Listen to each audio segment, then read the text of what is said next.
We were supposed to have a big fancy compare, but he's at the back there, nonsense around with some cameras, so I'll just do it myself. Thank you everyone for coming. Thank you for John and Tracey and the guys at Podium for the hospitality. And thank you very much to this man for giving up his time. No, thank you. And coming along. Thank you. So, we haven't started yet. No. Yeah. That's it. Thanks very much. We're done.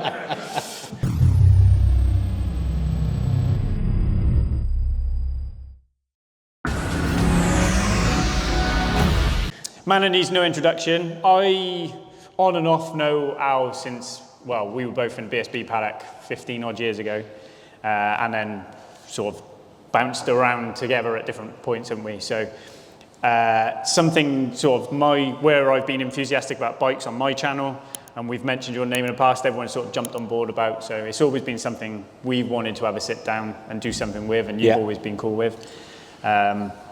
And then this was just a great opportunity. I know John and Tracey are really keen to sort of do events like this here at Podium. It's a great venue.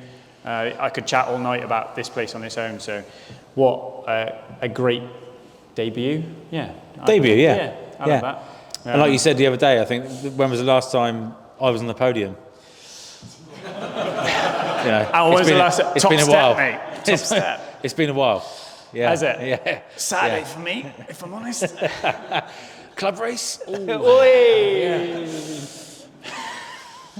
Oh, that is a punch, that one. That hurt me. And I think a lot of everyone knows you've 44 teeth. I don't think many people know, or appreciate rather, how fucking fast you were.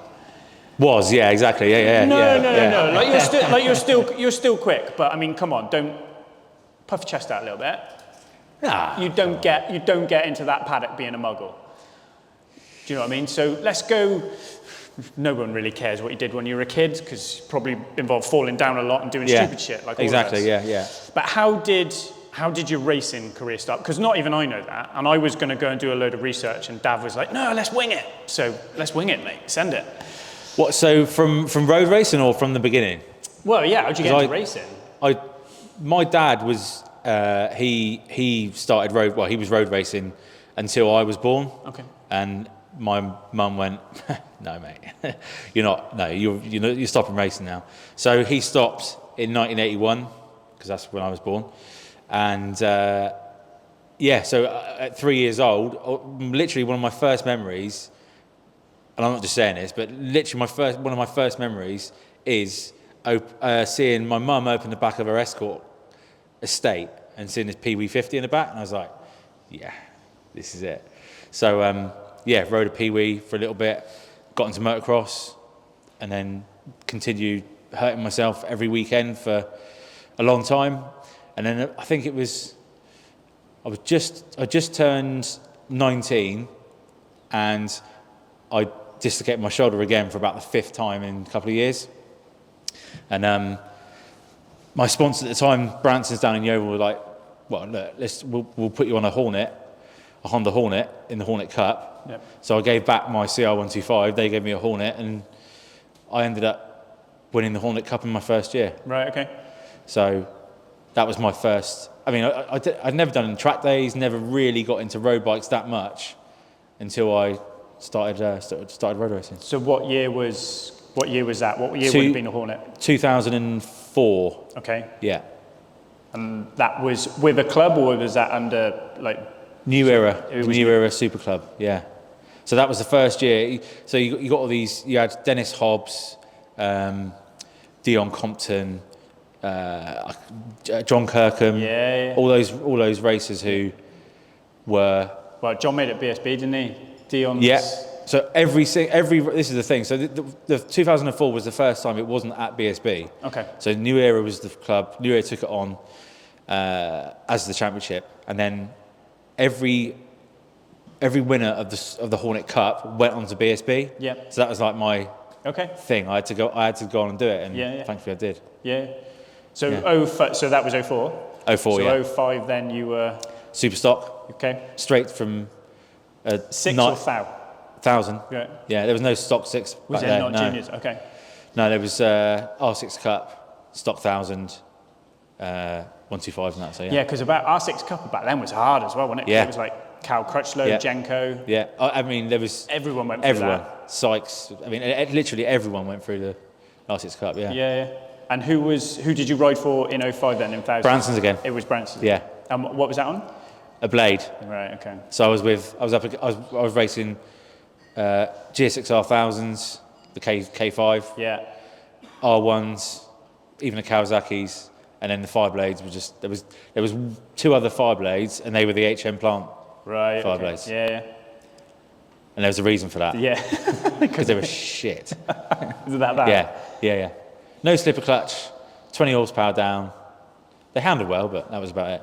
And at that level it's hard anyway, but to jump on that big bike and ride that big bike in that paddock, how did that season go? Badly. Really? Yeah. Ended up, I broke my wrist trying to ride it like a 600. Yeah. We had great help from Maxton, the guys at Maxton. It was a decent team. It was a superbike team, so it was PR Branson Honda. So they had Brogan on superbike, and then me and another lad on superstock. Yeah. And I learnt a lot. But you kind of got to crash your way fast almost, haven't you, when you... Yeah. And just figure out how to ride 1,000 properly, because I went from a 90 horsepower Hornet to a 150, 160 horsepower Fireblade, yeah. And you said you broke your wrist? Broke my wrist, yeah. There was, at Mallory Park, there was, on the Sunday, there was 55 crashes, and I was the first in warm-up. Yeah, setting trends. That's a stat to remember, Al. Yeah. Yes, yeah. Like someone came up to me from, I can't remember who it was, someone came up from a magazine and said, there was 55 crashes today and you were the first, and that stuck with me forever. I've had way too many bangs to the head. I don't remember yesterday, but yeah, I genuinely pick up on things like my mum opening her rear door on her. Well, I didn't want to say much, mate. Her escort boots, seeing a peewee, and then things like that. Like this guy, I don't remember his name, I can't remember who it was, said, you were the first of 55. But 55 crashes just on a Sunday. Yeah. And that was one of the final years. I think it was 2 years after that they got rid of Mallory. Right. Yeah, I probably the Brooks year. Oh, no, actually, that was 2009. Yeah. Because that was carnage. I hate the place anyway. I never got on Mallory. I don't know what you were like there, but it was. I liked it. It was just a bit like a car park, wasn't it? It was just wasn't very enticing. No. Normally got tracks like Alton Park and Cadwell and Brands and. Well, yeah, and like when they dropped Croft as well, that was a heartbreaker. I love Croft. Yeah. That was always apart from the drive. The long way. Yeah. Knockhill's way worse. And I knock Knockhill off. Take Croft back, Knockhill off. Yeah, true. Yeah. Because that's getting, what are they down to now? 43 seconds? I have no idea. It's ridiculous. I don't want to. Don't even drive, mate. Miss that one off. So that was 05. Yeah. And then 06 you. Same team. Yeah. Same. Well, not same bike, because that was the year that they said that the Fireblade was better, and they did a few changes, and it wasn't at all. So I ended up racing with the same team until halfway through, and we ended up just going, you know what, it's not working. Right. Okay.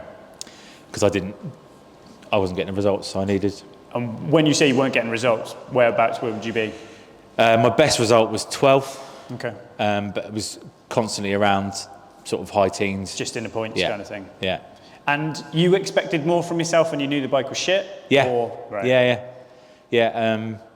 Because yourself, you've got to believe in yourself. Yeah. If you don't believe in yourself, there's no point. So, yeah, I mean the Fireblade. It was a lovely bike to ride, but that means nothing when it's Sunday. So they've always been a chassis bike at Low Avonday. You listen to everybody, and you'd probably say this latest incarnation of Fireblade, it's finally got in stock form. It's got some bollocks. Yeah. Well, it's a super stock cut now, isn't it? It's on the, You wouldn't go to BSB without anything else. I raced against one at the weekend, and they just take the piss. They take the piss. What they can do at lean angles is just... And the new one's even better. I listened to your sex tape about that. Yeah. Which is all like the noises you made. I didn't know whether to mute it or what, mate. It was embarrassing to Audio porn. Yeah. And I think it's a shame Stock Thousands is missing in Worlds because I think it performed there well. Yeah. But yeah, like you say, at BSB, you can't go on anything else. Unless you change your front master cylinder for a dodgy one. Yeah, we won't get into that. We can get into that if you want. I mean, I think everyone would be asleep in 5 minutes, wouldn't they? It's a shame because we'll tangent off. I saw Richard Kerr. Don't know whether you all know the story behind this, but he basically won the championship after the championship for Stock Thousands, and he's got no right. Nothing, mate. Nothing. Nobody wants him. He's literally been told he's not welcome because of the shitstorm they caused. Is that right? Yeah. You're kidding? No. Literally been told they're just not welcome back. So he's going to America. He's going to America. Lovely lad, can fucking ride a bike. Like we were at Califat with Dan Cooper. Mate, he can move a bike. Yeah. Not home for him here. Wow. And he did nothing wrong.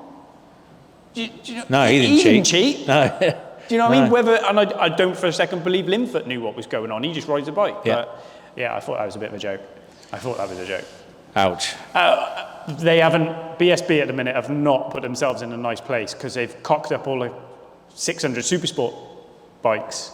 Yes. Yeah. So a lad we look after, he's in the audience, immensely talented, and he can't race first 2 rounds because BSB can't decide what fucking ECU to put on it. So, bit of a joke.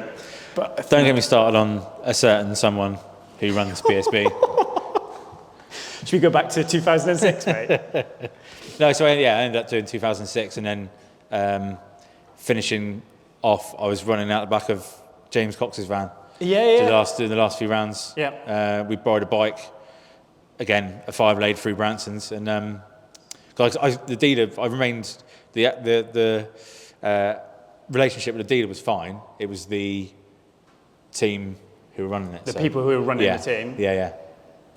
I think as we go through your career, we're going to find this a lot, aren't we? Because I think you find that in a lot of riders. No, I mean, this is only mainly one team, and that was our friends at PR Racing. Right. Yeah. So, because you and Cox, you're obviously close. This is James Cox, used to run Swindon Karting. Me and him are good friends as well. Because he was doing R1 Cup at the time, wasn't he? That was later on. That was 2008, yeah. Right, okay. Yeah. But another nut job on a bike. Yes. One of the most naturally talented riders I've ever seen. Yeah. Yeah. Just got to keep him on it. Yeah. I think not bad. It's difficult, isn't it? Because talent doesn't get you all away. Money gets you opportunities. Yeah. And Coxie never had the ability to go into a good team and show what he could do. He had not one opportunity, no. You were there, I think. I think you were riding the mini twin for Super Twin for JHS at Coombe. 2018, 2019. Oh, when he made his comeback? On the Sunday, decided on the Saturday he was just going to race Coombe, turns up at Coombe and gets a second place. Yeah. And he turns up and the bike wouldn't even run. He put tyres on it, changed the oil, rocked up, and he's like, Rick, my bike won't start. And he left the clutch switch disconnected. Gets on the bike and just goes off and just goes mental. But so when you were running out the back of James's van then, he was just coming along to help you? No, he was racing as well. He was racing in Superstock on a K6. Right, okay. So I saw that actually that bike was built by Scott Redding's uncle, Darryl. Yeah. So Darryl built all that up for him, and right, we've got a technical issue. Just checking. Oh, okay, that's right. Yeah. Okay. You had us all worried then, Dav. Yeah. So Darryl built James's bike, and I saw it. I was like, I want to go on that bike. And I ended up having to go on it, and I was like, you know what? Let's sack the rest of the season off. So I stopped for a bit, and at the time I was a landlord in a pub. Okay. So I went back to drinking full time and just enjoyed myself. Hey? Went back. So went and then thought nothing of it, and then everything kind of changed bizarrely. Because I applied for a job at Fast Bikes magazine at the beginning of 2006, heard nothing back. Yeah. And then I got a phone call from the editor then, said, we'd like you to come in for an interview. And I was like, it's like 9 months after I applied for a job. So then I ended up getting a job at Fast Bikes, and I hate saying it, but the rest is history. So I ended up, because of that, I got a ride in the R6 Cup, and then that was, It took you on a different path almost. Yeah. So rather than having to run out and find sponsors, I was sort of, people wanted to be associated with someone who works at Fast Bikes. So okay. Yeah. Why apply for the?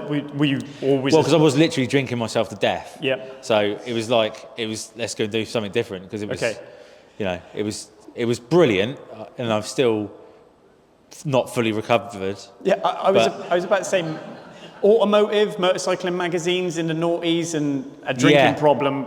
Yeah. I think one multiplies the other, doesn't it? Well, Not I didn't know that at the time. I didn't know that's how cameraman Dav, the other ball guy over there. Yeah, he was sort of jumping on a bit here, but yeah, he was editing magazines and car magazines. The Fast Bikes magazine, right? So we're in the middle of Bath, at Future Publishing, and there was one floor, and it was like there was mountain bike titles, there was all the car magazines, and there was Fast Bikes. Yeah.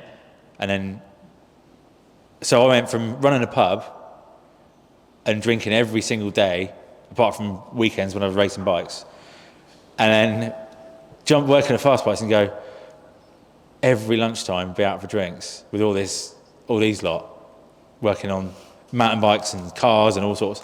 It was exactly the same, just earning less money. Just Baths and West. Yeah. And then that helped you get back into the racing, or racing kind of fell away for a little while? No, I started at Fast Bikes, and then because of that, I got a ride in the R6 Cup. Okay. So then I got back into that, and story of my life, too heavy, racing against whippets like Leon Morris and who was it, Midge Smart and BJ Toll and all those sort of lot who were 60 kilos. Yeah. And even back then I was 80, and it was too much. Yeah. Way too much. Was it still black bag job then? You put your bike out of a hat? So that was the beginning of the year. Right, okay. So you sign up, you pay your money. At the beginning of the year, you all meet up, and you get given you literally pick a number out of a hat. Yeah. And that's your bike for the year. Okay. And it was only later on that we realised, actually, Rob Mack has his favourites. Yeah. It's not like it's not pure luck. No. It's who he likes, who he wanted to, who was his kind of favourite from the off, who had the best personality in front of camera, in terms of media. Who was his budding star going to be? Yeah, exactly. Who was his future star? Yeah. Who won it that year? BJ Toll. Was it? Yeah. Right. What a name. Yeah. Yeah. Because I've got a couple of friends that have gone through that. I mean, like I said, the early year I remember, because I used to record it and watch, because I was like... Oh, the TV programme? Yeah, it was Sky Sports back then as well, R6 Cup. And I remember Jenko flicking himself off the side of the bike and riding it on his knees. Yeah. And you were like, how do I do? I was like 17, 18, and I'm like, how do I get to do this? Like, it seems an impossible task to start racing. And then how did you get on that? Where did you kind of fit in that? I finished 12th in the championship, but that was only because I broke my ribs at the MotoGP support class. Yeah, okay. I crashed at Craner and broke 2 ribs, and so I missed 2 and a bit. 2 rounds. Okay. But I wasn't. Again, it's just too heavy. If you weren't your height 60 kilos. and your weight, I was riding little bikes. I've come down from riding a big bike to a little bike, and yes, it's slower in some degree, but you've got to ride it so much harder. Yeah. So you give away everything with your height, with your size, not being able to get tucked in, and then it's more mass. How would you know? Hey? How would you know? What? About not being able to get tucked in? I mean, I do struggle, mate. It's in really? my socket a minute. But so 6 and 7. So that was 8. Did you say 7? That was 2007. 2007. Yeah. And then why? But going back to the fact you wanted to write, you wanted to be a writer with fast bikes, or was it a road tester? I just knew that racing wasn't going to pay any money, because at the time, it paid money, but it wasn't anywhere near enough to make a living. Yeah. So I was just like, well, what else am I going to do? And you'd had no interest in magazines before? It was just a job and I'll apply? No, so I knew people in the industry, and I was like, I really want to get into that, but I have no idea how. Okay. So so another guy called BJ at Fast Bikes, I got to know him through racing. Yeah. And he said, well, we've got a job going, why don't you apply? So I did, and I ended up writing a load of shit, just a really random. They said, I think it was, you have to write a test, or like a mock test on a bike. So I wrote a test on a Fireblade, saying how shit they were, and it was just that randomly. Like I said, I had no idea I was going to get a job there, or even an interview. Right. Yeah. And then, so like your first couple of years with Fast Bikes, then where did that take you? What did that journey look like? Went from working in a pub every day to travelling the world. It was brilliant. Yeah. Straight away. Yeah. Back then as well, it wasn't like, there's a track launch in Spain or Portimao. It was Japan and America, and proper places. Not that Spain's not proper, but And it was just bright. I suppose it looked different then because you didn't have the YouTube, you didn't have the instant. No, exactly. Of social media. So no, exactly. There was a bit of social media, but nowhere near what we've got today. But it was pure writing. So your job was to go there, ride a bike, write 2,000 words on it, and that was it. And I thought that was hard at the time. But harder now. Yeah. And where Fast Bikes and the media helped you in the racing, do you think being a racer almost give you credibility coming the other way? Yeah, but that's what they said, because they knew who I was at the time. They said, right, well, it's almost like not guaranteeing it, but they had a few interviews, saw the writing, knew who I was, knew that I could ride a bike, and that was half the battle. So I think they had like 250 applicants. And really? Yeah. So being a racer gave you a little bit of an edge? I guess so, yeah. And then, how long were you at Fast Bikes for? I was there 2007 to 2015 full time. Was it full time? Yeah. And that ended, because I didn't know the end of the Fast Bikes. I used to read Fast Bikes early. Yeah. And then, by then Well, I just kind of knew, before I met Chris at 44teeth, I knew magazine sales were shocking. Yeah. And then at the time, the magazine was being bought by Morton's up in Lincoln, near Lincoln. And I was like, I could see everything happening, and believe it or not, I was the youngest at the magazine. Yeah. And I knew that everything was going digital. And then it just so happened, it coincided with the fact that I'd met Chris who was Baron at the time. Yeah. And we got chatting. So was that far back that you and sort of Chris hooked up then? Yeah. Right, okay. Yeah. Because he used to do videos of riding into work in London, didn't he? That was his thing, yeah. Right, okay. Yeah, he wanted to do.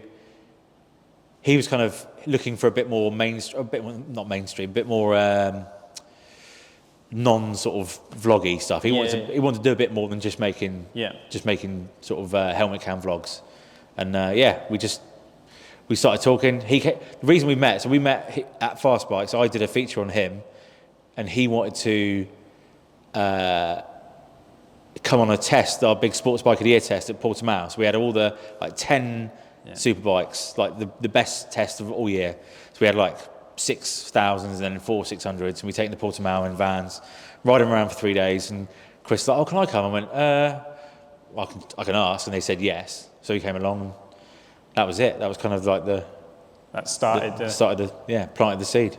And how did that start to build up then into 44 Teeth?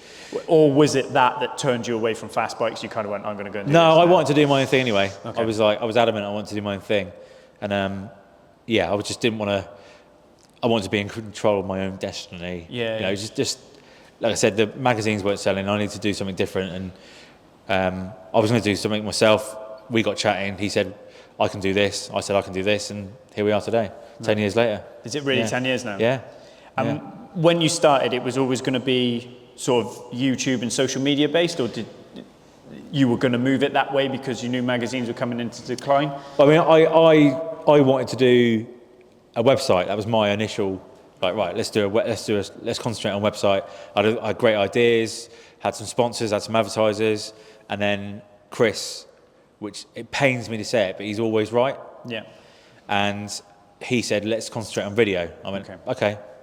So we concentrated on video, and yeah, like I said, here we are, 10 years later. And how, like, because I know you got, Mrs. Kids, how did that pay the bills in the beginning? Because it didn't. It was that. No, it's only really just started to allow us to take any money from it at all. Right. Okay. We put in 6 figures of our own money. Well, mainly Chris's money initially. Yeah. And then it took 6-7 years to pay that back. Really. And then it's only now we're starting to see any sort of benefit from it. But that's the reason you don't see any kind of independent publications just pop up like that, because it needs a hell of a lot of investment, time, people know what they're doing, and not that I know what I'm doing, but just manage to blag it. Yeah. But yeah, it's a lot more than people think. Yeah. A lot more effort than people think, and money. Yeah, like the other side, how did the manufacturers deal with that as well? Because I imagine it's quite easy to drop off their radar, and if you're not invited on the new Honda test, you're old news, because I'll just go to watch someone who is. I mean, it's slightly different now, but back then, I say it's only 10 years ago. Back then, it's only because I worked at Fast Bikes that we had any kudos. Yeah. Because at the time they were looking at YouTubers going, who's that? Baron Von what? Yeah. And genuinely, all manufacturers no. But because I'd sort of, done the brown nosing and knew most of the people in the industry, that's the only reason we got any kind of sort of kickstart in the first place. Okay. You sort of carried those relationships over. Yes, but so internally. But on the flip side, Chris had like the internet behind him. So I had the industry and that side of things, and Chris had the internet, which, do you know what I mean? No, yeah. Because he did that. He had a big following, massive, didn't he? For what he was doing. Yeah, He was a big following. Yeah, he was the biggest in the world at one time. Yeah. Really? Because now the subscribers you've got, the channel's huge, and it's exploded. Because me and Dav get all hooked up on the algorithms and what's going on and stuff like that. But you've got to say, the last 2 years, it's almost gone exponential. Yeah, but yourself, I mean, YouTube is so, it's such a delicate place to be. You can't, I mean, that's half the reason we started doing the cinema tour, is you cannot have a business solely reliant on Google, because you have no idea what video is going to do well, what's going to be demonetized. Yeah. There's a hell of a lot now. It's not as simple as whacking a video up. Yep. And no one has an idea. No one has a clue. No. So it's tricky. I think I've got an 11-year-old that thinks being a YouTuber is a career path. Well, it could be. It could be. And in my head, I've got friends who are very, very successful YouTubers. I struggle with the fact that I can make something and it's worthless, or it's worth 100 grand. Yeah. And that is completely alien to how I've worked my whole life, which is I sell an hour of my time to fix your car, and I'm given an hour's wage. So I struggle with that. How is it sort of, how is that moved for you? Like, do you know what I mean? Like, how you going from selling magazines is the same kind of thing, or we sell this many magazines, this many, how did that then transition over to you? Because there must have been days when you were sat home at night in the dark going, I'll fuck this up. Yeah, well, I still do now. It's crazy. I mean, essentially, we're giving away a product for free. That's the But essentially, what our job is to give away something for free, upload it on YouTube, and YouTube make money out of us. Yeah. So it is, thankfully Chris is a businessman. Okay. He's a proper, he's come from that background as well, so he knows what he's talking about. Yeah. And it's definitely helped, that side of things. But yeah, it's a massive, massive change. I don't think obviously we sell merch and that kind of thing, but it's only recently we have the cinema stuff and the pay-per-view and originally, because when we started the whole thing, Chris said, right, we need to go focus on what's it called? My brain's gone. Penetrating. Patreon, kind of like crowdfunding. That's right. it. Yeah. Crowdfunding, and I was like, no, there's no way we can rely on crowdfunding. And then I was like, right, we could have some advertisers and sponsors, and again, Chris, like he always is, he's always right. Right. The jammy twat, and so we concentrated on having the crowd, not concentrated, but doing what we wanted so we could please and make people watch the stuff rather than, hello, I'm so-and-so and we're sponsored by this and this, and thankfully it's kind of worked out. And I think some of what you guys do is almost that edgy office, like stories Dav comes out with that they used to go on when you were all in that office in Bath. Some of this sort of stuff you come out with, nobody does that edgy side of it. Do you know what I mean? When you both sit there with your wigs on and you do your piece to camera and you take the piss. You look... You are? Yeah. Nobody's done that. Like you said about your pay-per-view, and you'll have to talk about that in a moment. That goes back to the old tapes, the VHS tapes you used to get sellotape to the magazines, and you know what I mean? Chad with a brand new 748 SPS smashing it up in the Alps. Yeah. Because he's lost the front trying to go around a car. Yeah. I can't think of anyone doing that sort of, not angle, but making it that edgy. Everybody else is, like you said, very, hello, this is the new... Is that... Well, that's the beauty of it. We haven't got an HR team. We haven't got someone doing risk assessments, although we probably should do. We haven't. It's literally just 3 twats and 2.5. 2 3/4. Yeah. But has that got you into trouble before? Oh yeah. But like I said, we haven't got that kind of corporate side of things to hold us back, and that's another reason why I guess it has kind of worked, because we haven't got the corporate the corporate might behind it with HR and all that sort of stuff. It's most of the time we go, shall we do it? We go, yes. If we get away with it, brilliant. If we don't, then so be it. Right. Yeah. Because your pay-per-view came from, you were told you couldn't put it on YouTube, or you knew you would know it? We knew we couldn't put it on YouTube. Right. I mean, there's I don't know. Has anyone seen the cinema? Yeah. Sorry. Yeah, exactly. Yeah. Yeah. So those of you who've seen the cinema stuff. Isn't that why you came out with bag sausage though? No. The bike sausage thing was kind of, it was a kind of backup channel just to make content that wasn't quite as good or quite as good enough to be on 44teeth, or as good as it should be to be on 44teeth, because it's at the end of the day it's still on YouTube, so they still have control. The cinema, the pay-per-view thing came about because people said, well, we live in America or wherever in the world, and we want to see the cinema stuff. Yeah. And so we went, okay, well, let's try it out, and it's just gone nuts. Thankfully, it's essentially what we've done is put the cinema edit on pay-per-view, and people have thankfully bought it. So. And you'd essentially built a video that you knew you couldn't put on YouTube. Yes. For your cinema shows, because you've just done tour with that as well, haven't you? Yeah. So how many dates did you do? 10. 10 dates to pack 10, cinemas. 5. So Monday to Friday, weekend off, and then Monday to Friday, just touring the UKs. Yeah, nuts. Absolutely nuts. Right. Okay. Yeah. Bonkers. Just. I mean, it's so, like someone said to me when I first started at the magazine that I'd be a YouTuber. Like 10 years later, you go, I'd be like, no way. And then if someone said to me, oh, you'd be doing cinema stuff. And like, look, the whole reason I started this job was to ride bikes. Yeah. That's all I wanted to do. Like I've ridden bikes since I was 3 years old. That's all I've ever known. That's all I've ever been relatively good at is riding bikes, because everything else in life has just been shocking.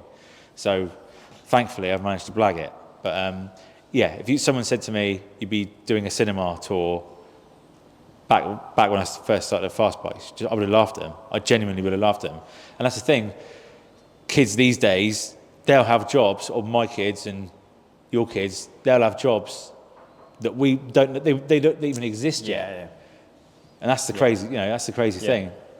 I went into school, my lad's school just a year ago, because they came and contacted me and said, oh, would you mind coming to talk to the children about being a YouTuber? And I was like, I can do.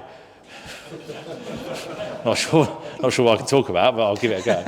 And but the kids were just blown away, because they just, you can actually do it. And anyway, slight tangent there, but no, I think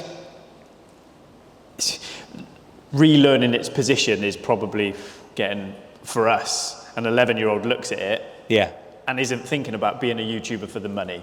You know what I mean? We got mortgage bills to pay, that. So you're looking at your job to support that. My 11-year-old is like, what, just being a YouTuber is cool, isn't it? Yeah. You know, in the same way that you look at being a motorcycle journalist and a bike racer is cool.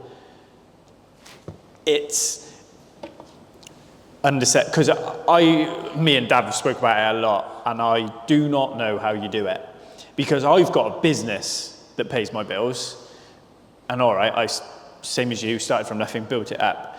But whether YouTube shuts down tomorrow, or they turn off monetization of car stuff, or it's just something else I haven't got to focus on. Yeah.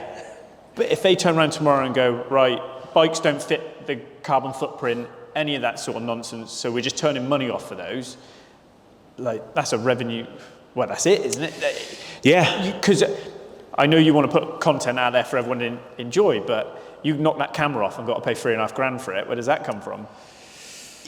I mean, it's something that we think about on a day, and that's the whole reason we did the cinema thing, was because we needed, like I said, we couldn't rely on Google, we couldn't rely on YouTube, and we often we're trying to think of other ways to do it without, ultimately we'll always be on YouTube for as long as we can, because that's the reason we're here in the first place. That's the reason I'm sat right here, is because of YouTube. Yeah. So we can never forget about that, but at the same time, there's got to be some sort of a backup plan. Yeah. But yeah, I mean, going back to what you're saying, it's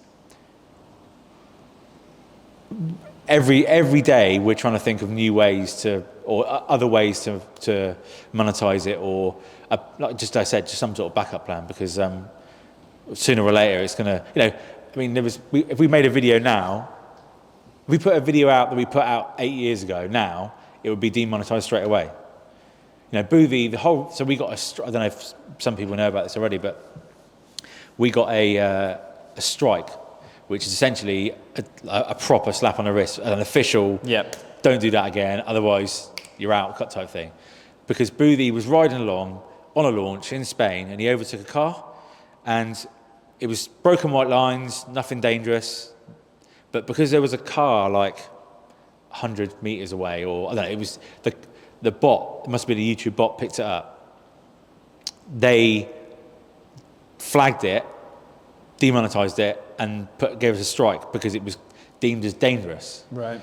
And it's put in the same bracket as making, hate speech, and just a load of honestly, a load of bollocks. And you're just like, well, nothing you can do. There's absolutely nothing. No. We tried to get hold of YouTube. Of course, you can't do that. No. Eventually got hold of someone there, and they were like, yeah, we manually reviewed it, and yes, it's deemed as dangerous. So if we do that again, we're screwed. Yeah. We're screwed. Yeah. It's not a brilliant place to be in. But the other side of that is, if you put out a video of you following that car for the next 20 minutes, and Boofy going, yeah, this car's great, and there's no content, there's no content. So you're but it was him. There was like 10 of them riding in a line on a launch, like you normally do, overtake a car like you normally do. And it's yeah. And how do you think 44 you will move 44teeth forward? how do you keep generating those new ideas? Because we've done stuff where we've planned it and done it and gone, well, that was rubbish. And then Dav's come in the one day and we've both gone, we got nothing. And he's gone, oh, let's just put that car on a dyno. And we've done, and mate, it's been like the biggest video we've ever done. So I go in, I have no idea how this works. Yeah. Genuinely have no idea how this works. So we've started doing videos where I have a rant. We do a weekly update on a Monday, and I just have a rant at the end of the video. And I've ranted last week about knobheads in cars racing each other on the M62 and thinking it's racing. So is that a thing, is it? Yeah. Is it? Yeah. All these YouTube influencers, mate, with their platinum chains on and their man bags. And they're literally in M140Is going down the M62 at 11 at night, popping 3 gears off, going, I'll beat you, bruv. And like, so. Is it a thing? Yeah. Honestly, mate, they think that's racing. Like, drag racing is barely racing. I only deem that racing because you've. I'll tell you what, hopefully, when this makes out into real life, I hope there's not many. Like, if you're dropping 7-second passes, that's fine. You've done a bike at Pod. How boring is it? I love it. Do you? I love it. Oh. I love it. It's so technical. It's so like there's so many sort of different nuances, and you know, you've got to get everything right. It's all about. I mean, 7 seconds. You're normally used to 7 seconds, aren't you? Yeah. Well, Kate is. Yeah. Hey, yeah. I'm well happy with that. But just breaking it down into individual bits, traction on, traction off, burnout. I genuinely. To be fair, I haven't done it enough to get bored of it yet. But, okay. Yeah, it's in the cars. It's not my thing. We took the bike up there. We done a video on my S1000, and I was like, I could do the first 100 feet because in my head that's like practice for racing. Do you know what I mean? So sit it on the limiter and just. But I struggle with it. Really? Yeah, I really struggle with it. Like get a 7-second pass in like a twin turbo R8 or a pro mod or something like that. I'm all up for because there's a proper risk. But these lads who drive their Fiestas up there and do 14-second passes and they're like, yeah. 1:04.9. You're like, oh mate, come on. It's a good time. Hey, yeah. In a Fiesta it is. But yeah, there's a scene of racing crap cars down a motorway, middle of the night. Wow. But it's on YouTube. It's monetized. People it's like budget bike battle, but shit cars. No, but you really struggle with it. But like you saying, yes, Boofy's video getting in trouble because he's overtaken car in a legal manner and it's dangerous. You got these, like there's one lad, man bag, electric scooter, everything, gets in his X5, drifts around a roundabout, tells you how to buy crypto on his Instagram page. Mate, dropping 100,000 views a video and getting paid for it. And I'm like, me and Dav need to go and do that. Honestly, because my content just don't sell, bruv. No. But I know, it's crazy. I mean, like the to make it even more patronising, we had to do this training on why this dangerous riding was as bad as making bombs. And like, I'm not kidding you. It was just because if we hadn't had that training and we hadn't done all these PDF PowerPoint slides, then we would have had to fall into category. So even if we had one little error, then our channel would have gone. So now because we got a strike, we've done the training to know that what we've done is really dangerous. Next time we just get another slap rather than just an instant ban. Okay. But it's just. So when you compare, like, so say track stuff, your Portimao stuff, that's fine. You know, they're not really going to get too wound up about that. No. So it's your road stuff. Right. Okay. So do you err on the side of caution then, straight away with stuff like that now because the risk is so high against the channel? We have to. Yeah. Does that then change the dynamic of what you're doing? Because you're consciously in the back of your mind. A little bit, yeah. But ultimately, without it, then we wouldn't be here. You have to. Yeah, you got to play the game a little bit. Unfortunately. It's really sad for me to sit here and say that, but we have to, yeah. And does it affect how you would compile a video, how you'd put a video together? For the road, yes. But we don't, you know, we don't do obviously we do lots of road stuff, but it's not like cutting out a section of the video where we overtake a car or, you know, do 82 in a 70. Yeah. It's not like it's going to be the make or break of the video. Right, so. okay. You just editing sort of phase, you're just very careful of what you show. Yeah.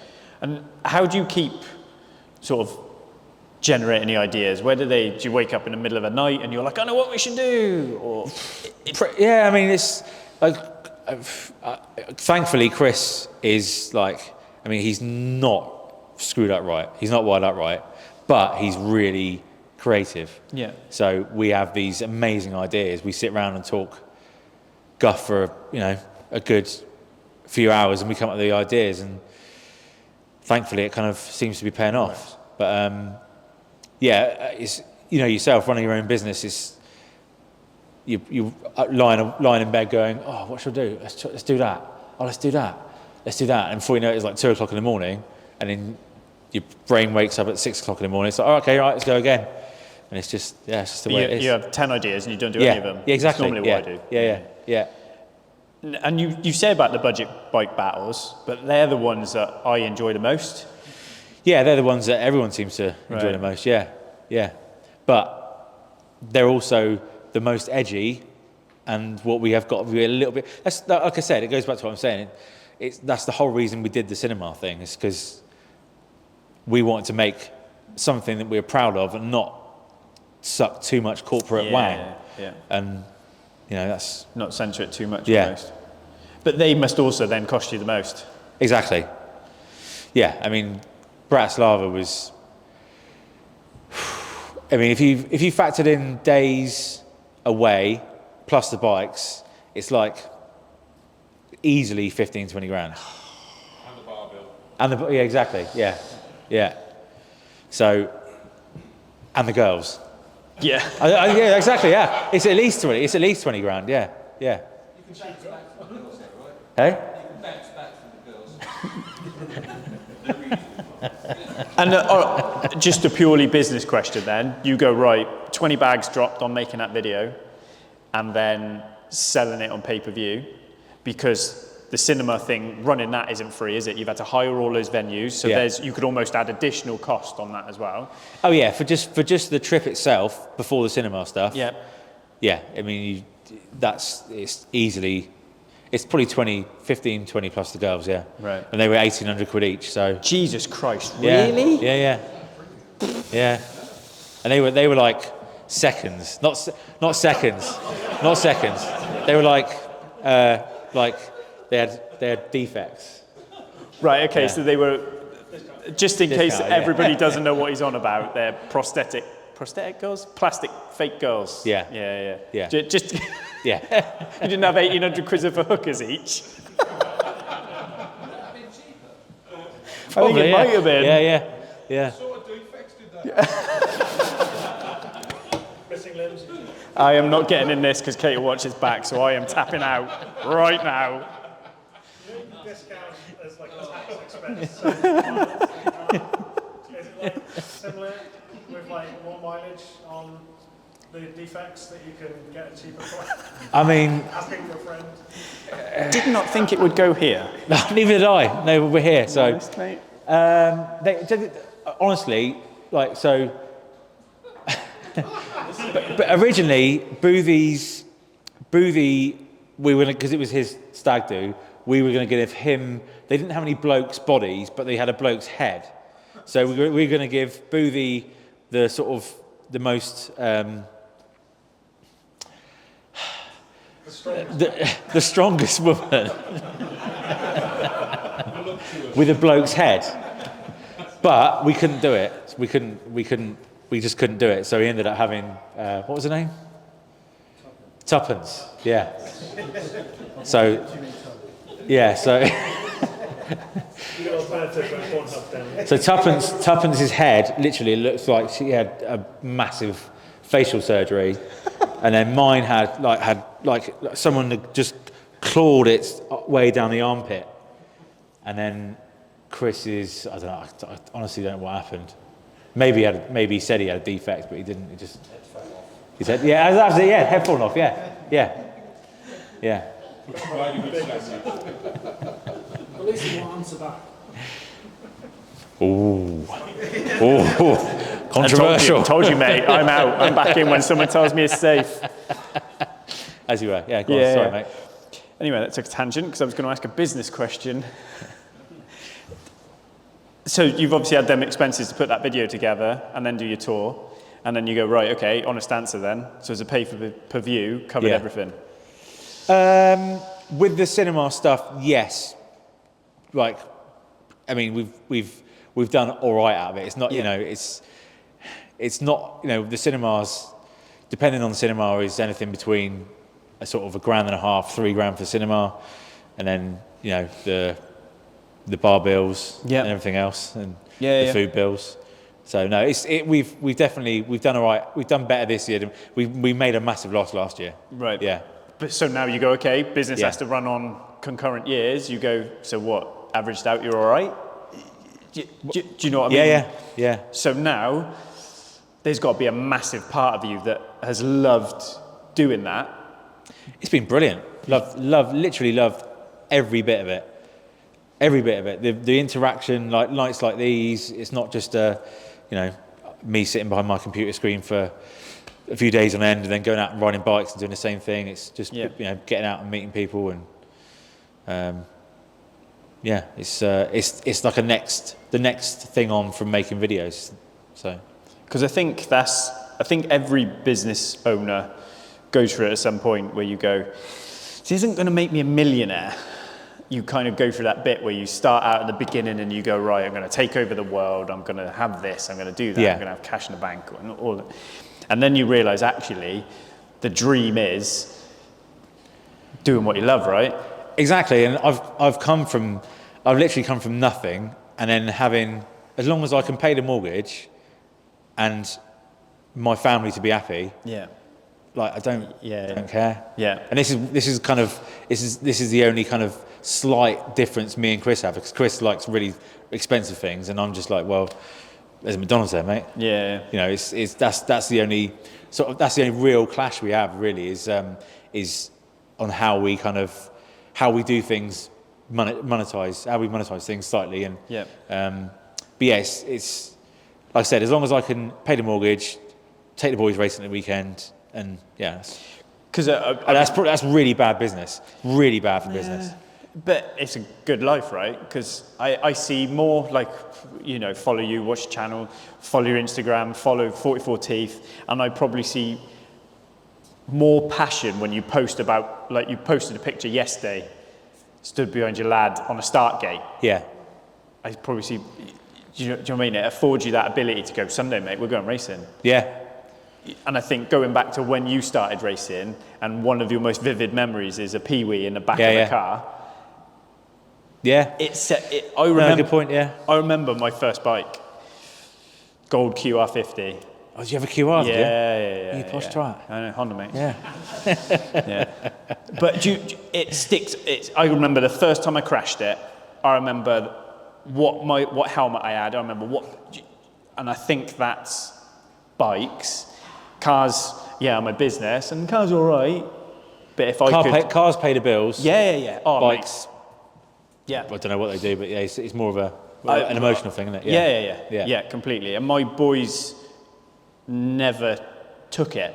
It never got into it. They're footballers. But then being a dad now at this age, I'm like that. It scares the shit out of me when Mikey had a bad crash at Brands a couple of years back, and his old man's chilled, and I'm freaking the fuck out because he's lost it at bottom of Pilgrim's Drop. Oh. Yeah. And I'm like, I can't imagine. That's my mate's lad. I can't imagine my lad. Do you know what I mean? So it's part of that is when I sit there and you like a dad going racing with your lad. Part of me is like, that's so cool, and then the dad part of me is like, yeah. It's not. I found it easy straight away because they were just wobbling around. Yeah. But then they get quicker, and it's like actually. And he's quick. Now. Yeah, but it's a bit different now because like it's that stage where they're wobbling around, they get quicker, they're out of control, they don't know what they're doing. That is the worst stage. Mm-hmm. Now, I don't mind watching them because they're quick, but they're controlled. Yeah. But that period sort of in between a few years ago where they're just loose as fuck and on the throttle, and you just flea riding a dog ball bag type thing, yeah. And you just go, oh, and then sure enough you go, oh yeah, he's crashed. But then 2 weeks ago, my lad knocked himself clean out. Just not because of, he wasn't. It was his fault because he wasn't reading the track, but he didn't make a mistake, other than he jumped into a bog. Right. Okay. And he should have known not to jump into the bog. But yeah, that it's times like that you go, what am I doing? Why did I sort of bring him into this sport? But so are you just letting him?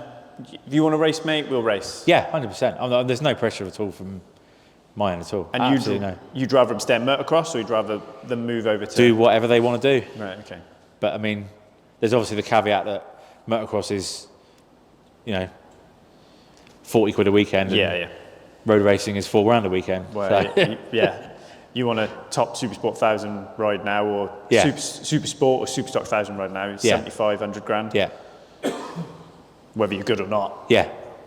That's the thing, isn't it? It's not about if you're good or not now, it's about how much money you got. Yeah. Yeah. Well, club racing, what is it now? 400 quid a set of tyres. Was entries 400 quid? With a test day, 650. So it's $1,000 before you've even ridden the bike. Oh mate, I'd drop $2.5 grand a weekend. Yeah. Plus mileage on engine, the risk of sending it over the fence. So then I come back to That's quite high, isn't it? Yeah. Last year was pretty. I had a good one at Pembury, but you start looking now at these smaller or these categories coming in like Sport Bike Cup, stuff like that, and they're obviously street. What's the little and the big ones called? Street Bike Cup is the 660, 650s. Yeah. And then the Super Twins, Super Teens, yeah. And I kind of looked at them when they came out and I thought, mate, they're not bad. Yeah. They motor along. Yeah, but it's the same money as Supersport. It is now, because I thought it was going to be, $5-6 grand a bike, couldn't really do much to it. No, they're making... Yeah. It's not changed.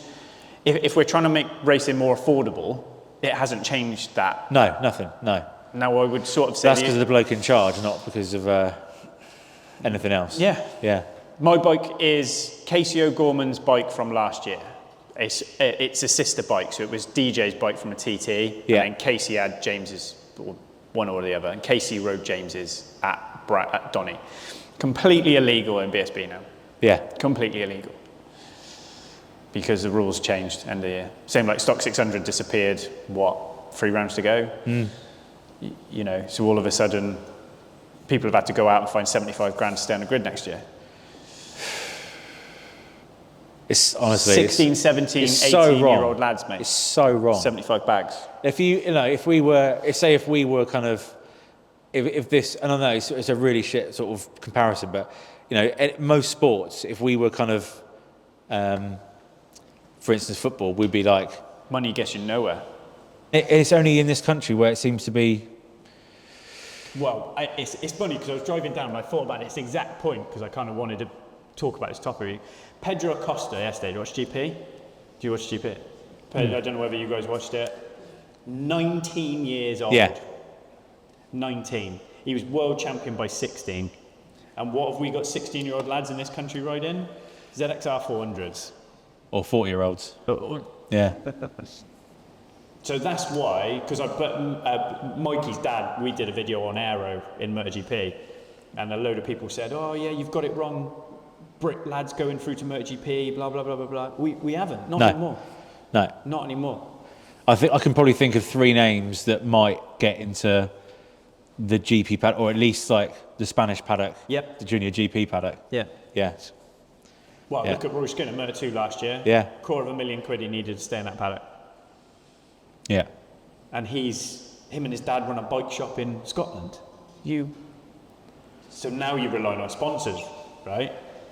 And you think, how much do you reckon F900 last year, how much do you reckon to compete in that? Because you said you really enjoyed that as well, didn't you? Yeah, it was brilliant fun. Yeah, I mean, honestly don't. It probably the whole season would have been 25 grand to do it properly. With the bike or plus the bike? Plus the bike. Plus the bike. Yeah. Because dealers were kind of sponsoring people the bike, weren't they? Give it back at the end of the year, kind of thing. Were they? I think a couple of people got that. Yeah. Because I had that when I rode Triumphs in Triple Challenge, run by another bent guy. I had the bike sponsored to me all year. Okay. So a dealer just let me have the bike at the end of the year. Yeah, I mean, it was basically it worked out with tyres properly and fuel. It was like 1,500 quid a weekend plus entries. It was it was 25 grand. Yeah. Yeah. And it was because it was a good. I disagree with who they let in it. You were all right with it, weren't you? You kind of said.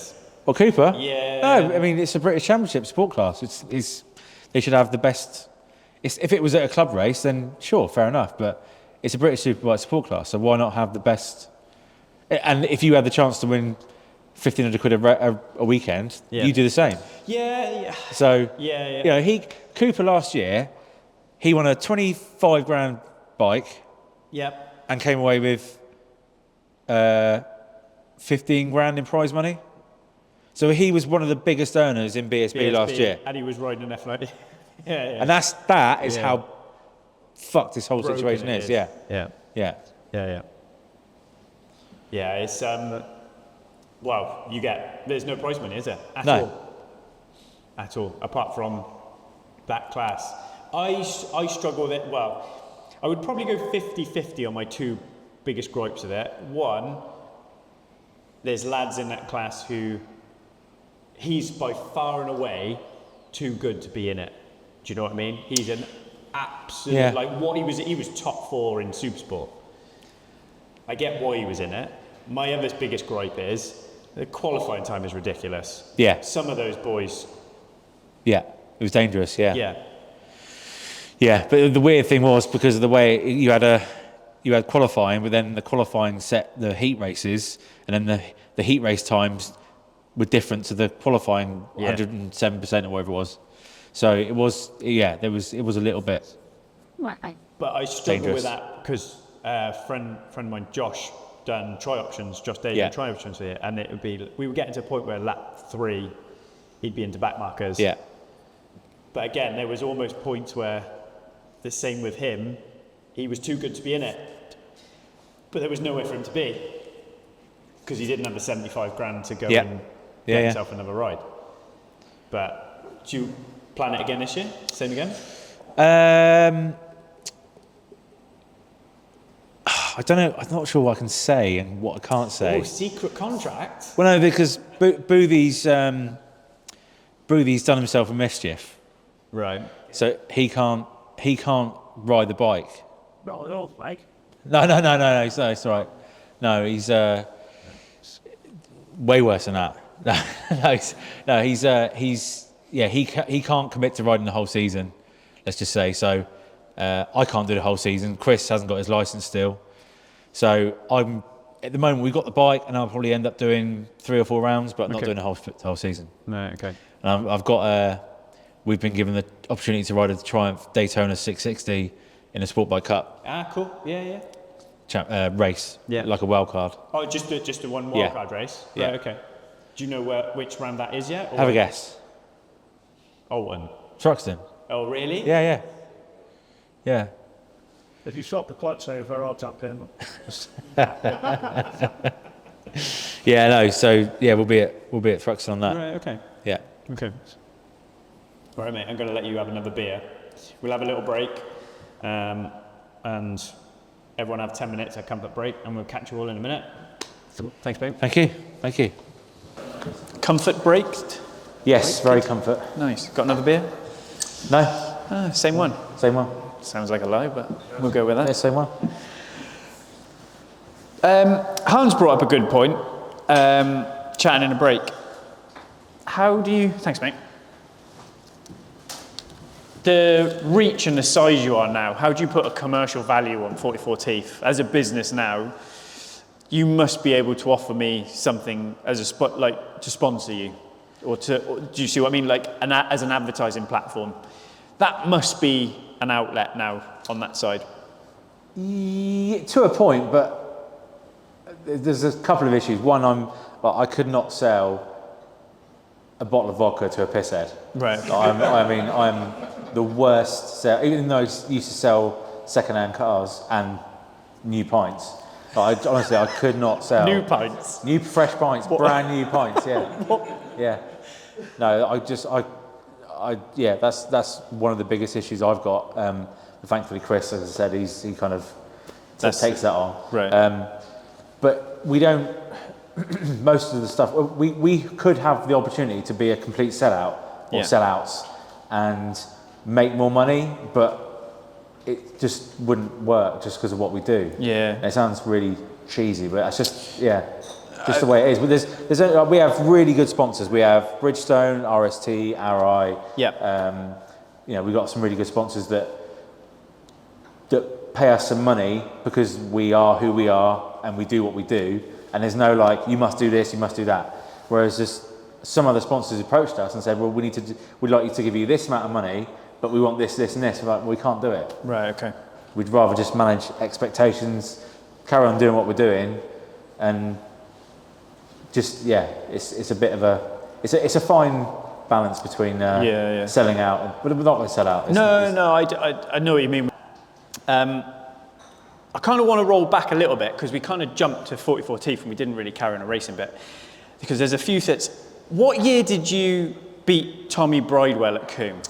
2008. Couldn't have said that any quicker if you tried, mate. That must be like a well, no, it was either 2008 or 2009. Because that was King Coombe, wasn't it? It was 2008 because I beat him at Donington Park in World Superbike support class at the GSXR European Cup. Right. Okay.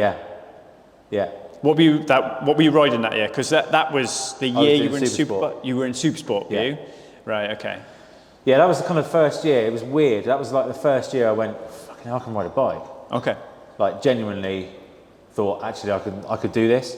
I remember at Thruxton, I qualified like 12th or something, and I had John McGuinness like to the right of me, and then Marty Nutt. Don't get me wrong, Marty's he's not a McGuinness or whatever, but I was sat between these two, and I was like, still BSB, yeah. It's like, wow, yeah. What am I doing here? I had proper imposter syndrome. I still do now. It's weird, but I was like sat on the grid with McGuinness, and my missus, like, I was just like, fucking John McGuinness. She's like, who? Yeah. That's John McGuinness. Yeah. And I've still got the picture. It's one of those. Because again, excuse a tangent, but we're so wrapped up with video and all this stuff that is brilliant, but a still picture can do so much more than a minute of video. Yeah. So I got that picture at home, just like, wow. I'm quite close to McGuinness now, and like, we see each other now and again, and I say, see this, mate? See this? And he just, it's just one of those things. It's a proper like pinch me moment. But I think if you've raced, especially if you've raced over a long period, when we moved house last year and I was going through a result sheet, and you're like, fuck me, I beat him. Yeah. Because they're not names. Do you know? You go back then and you were like, all right, I know, like McGuinness was, but like you say, you come through R6 Cup and stuff like that, and there would have been names then. John Kirkham went off, raced BSB. Yeah. And then you look back and you were like, shit, where they went, what they did. Stuff like that. So what was the Supersport year? That was 08 on Supersport. 2008 with JHS on a That was Triumph. Yeah. Because obviously that's the JHS link now with Budget Bikes. So how did those guys pick you up? So even though the result, I had a best result in the R6 Cup as sixth, and I was most of the time spent in the top 10, and James could see that I could ride a bike half decent, and we got on, hit it off straight away, and James is just he's just a legend. Yeah.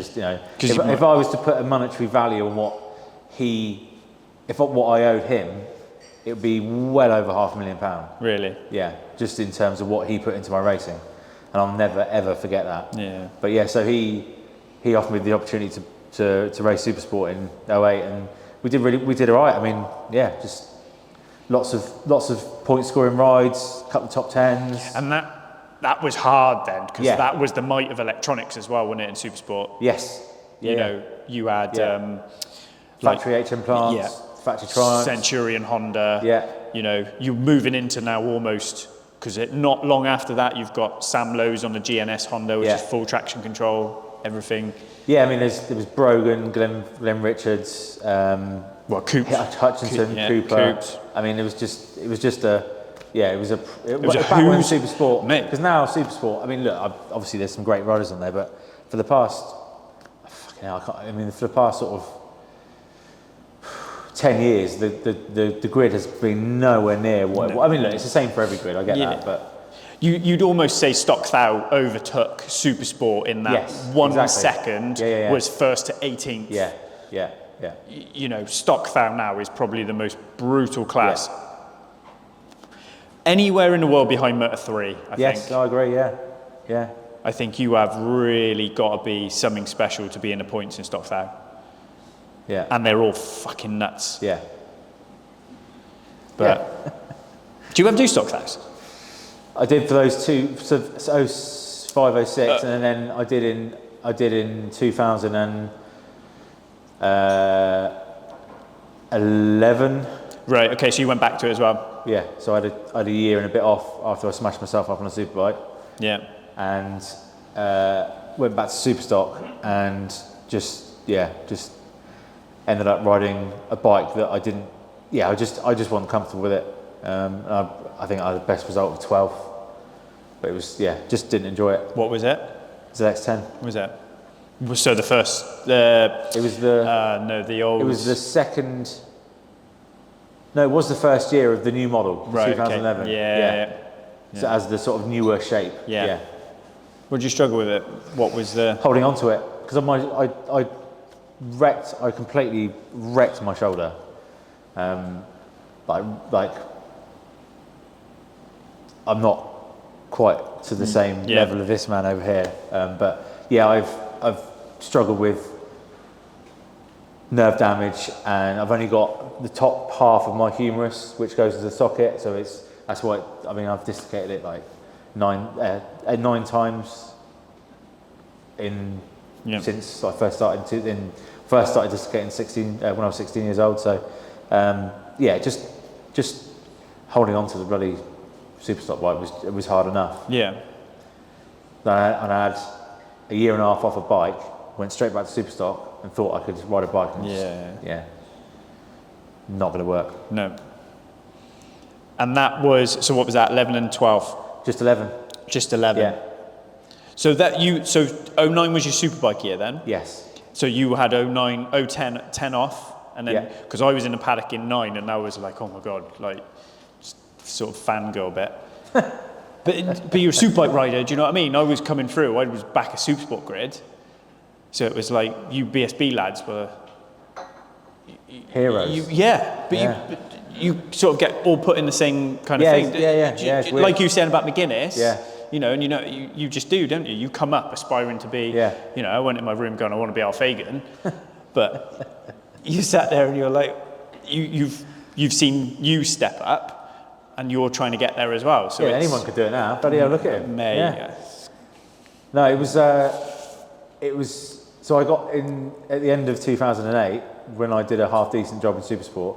The Superbike team, Red Viper Racing, said, "Do you want to get involved?" And I went, "Yeah, well, yeah." And I'll ride that. And then they said, "Oh, you got to bring some money." I went, "No." And they went, "Okay, well, you work for a magazine, so we can, if you write a column every month, then we can put you up."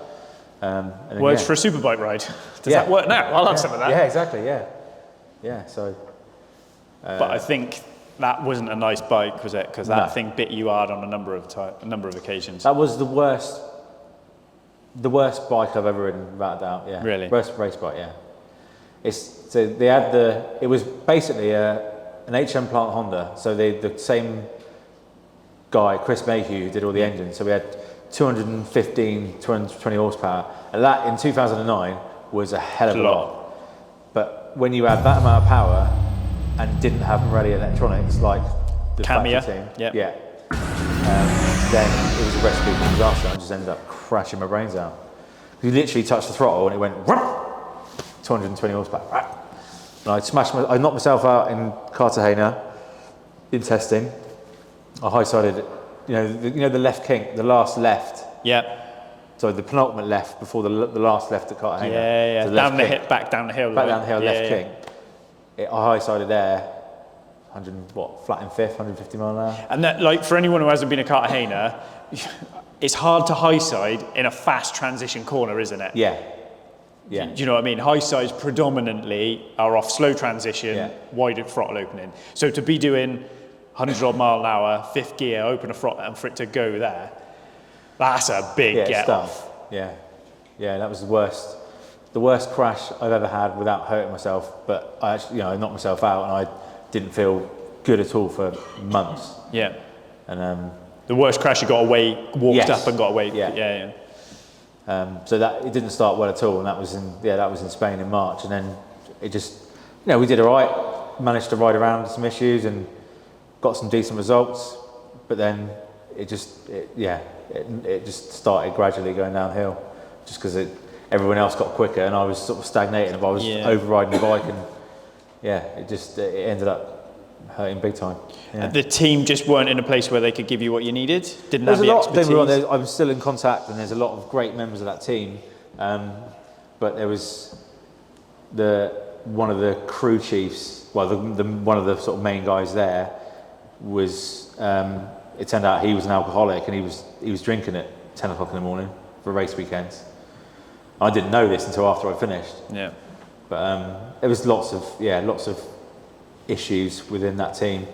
I mean, don't get me wrong, they gave me an opportunity, and there was, like I said, there's a lot of people involved in that team who were brilliant, and I'm still in contact with now, but there was definitely an element that, they were underfunded, they were overpromised, underfunded, and unfortunately, what I should have done is stayed in Supersport for another year, and not gone, Superbikes, yeah. But it just, it seemed like that's hard to ignore, and especially on a free, right? That's hard to ignore. Yeah. That is hard to ignore. And you've seen countless people do it before you, and countless people do it after you. Exactly, yeah.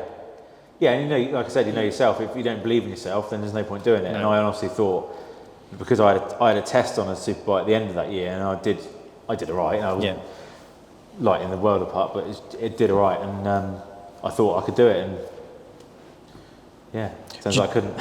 Were you more suited to 1,000 or more suited to a 600, do you think? Still to this day, although I'm morbidly obese, I still prefer riding a 600. Yeah. Just prefer corner speed and flowing rather than stopping and starting. Yeah. That's why I struggle with a big bike. Yeah. I just can't hold on. So I come back down. I did have a fucking OMG BMW S1000, so... Yeah, so that's going to make some power. Yeah. And they're scary as well. Yeah. They're scary.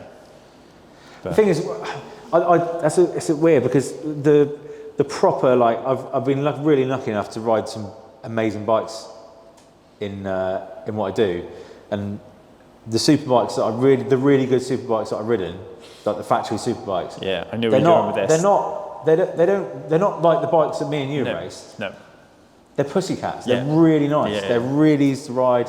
Yeah. They feel like 600s until you're in 4th, 5th, 6th gear, and it's so you can see why the best people are being paid to maintain and work on those bikes. And, and sat in front. The best teams have the best people behind the laptops and making them all work. And I was lucky enough to go with OMG to Cartagena for their end of season test, and I rode Kyle's superbike. Beautiful. And it's exactly what you just said. Yeah, like absolute pussycat. Yeah. Pussycat. Yeah. And people are probably listening to this going, what are you fucking talking about, mate? But that's... I've ridden... You could not ride my stocker without electronics on. Yeah. You couldn't turn the traction off and ride it. All right, tyres, come what may. You would not know that superbike didn't have didn't have traction control or anything. The biggest thing that surprised me the most was how nervous it felt in a straight line. Unloaded. It either wanted you on the brakes or on the gas. but you could literally just bosh. Is that someone farted? We need breaking out for the house. Yeah. And just how encouraging it was, or how inviting it was to get you to add throttle. And you sat in it. Do you know what I mean? You didn't sat up on it. You weren't perched on it. I guess that's slightly subjective and down to I'm riders. short, mate. No, who as in but as in who was riding it, who was it up for. But yeah, I cannot believe how easy those bikes are to ride. It's just say people who haven't ridden them will just go, "What are you talking about, mate?" They're like 220 horsepower super bikes, but that's why, like I said, that's why they got the best people in front of a laptop calculating positive and negative torque and all that. And this is like me and you, I think, will fall down this rabbit hole because we get quite technical. But it's interesting. Spanners, who was obviously Taryn's guy, and the story of the year he won a championship. They built him an engine after he hurt himself and he couldn't hold on. They built him a shit engine. It was 30 horsepower down on Jason's. And he I thought you were going to say something else. I'll ask you what happened. Yeah. They built a shit engine, they called it the shitter. Put it in Taz's bike, fucking kid wins a championship. Because he could commit everywhere. It wasn't nervous. And like that is completely counterintuitive as to what you think. You'd think these boys want everything all on tap as soon as they want it.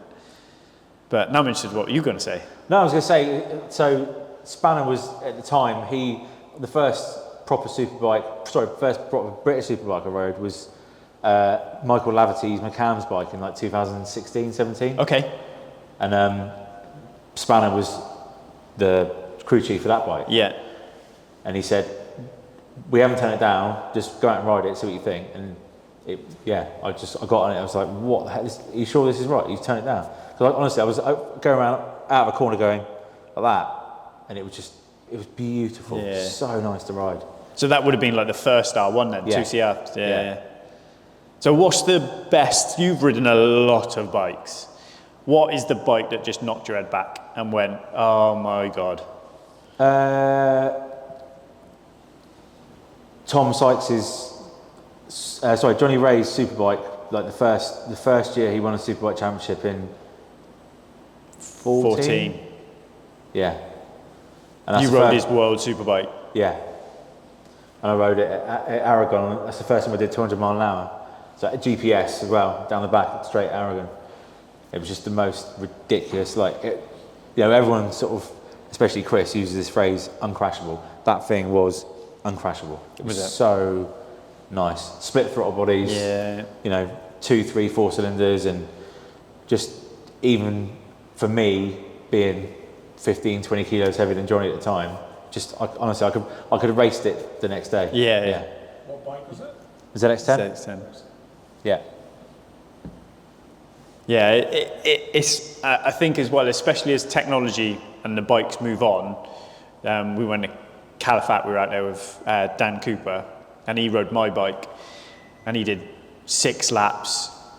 He came in, and he was 2 seconds off Richard Kerr on his stocker, and Coops hadn't ridden. That was 5 laps, that's all he did. Yeah. And his words out of his mouth as he handed me that bike were, I'd win fucking British Championship on that.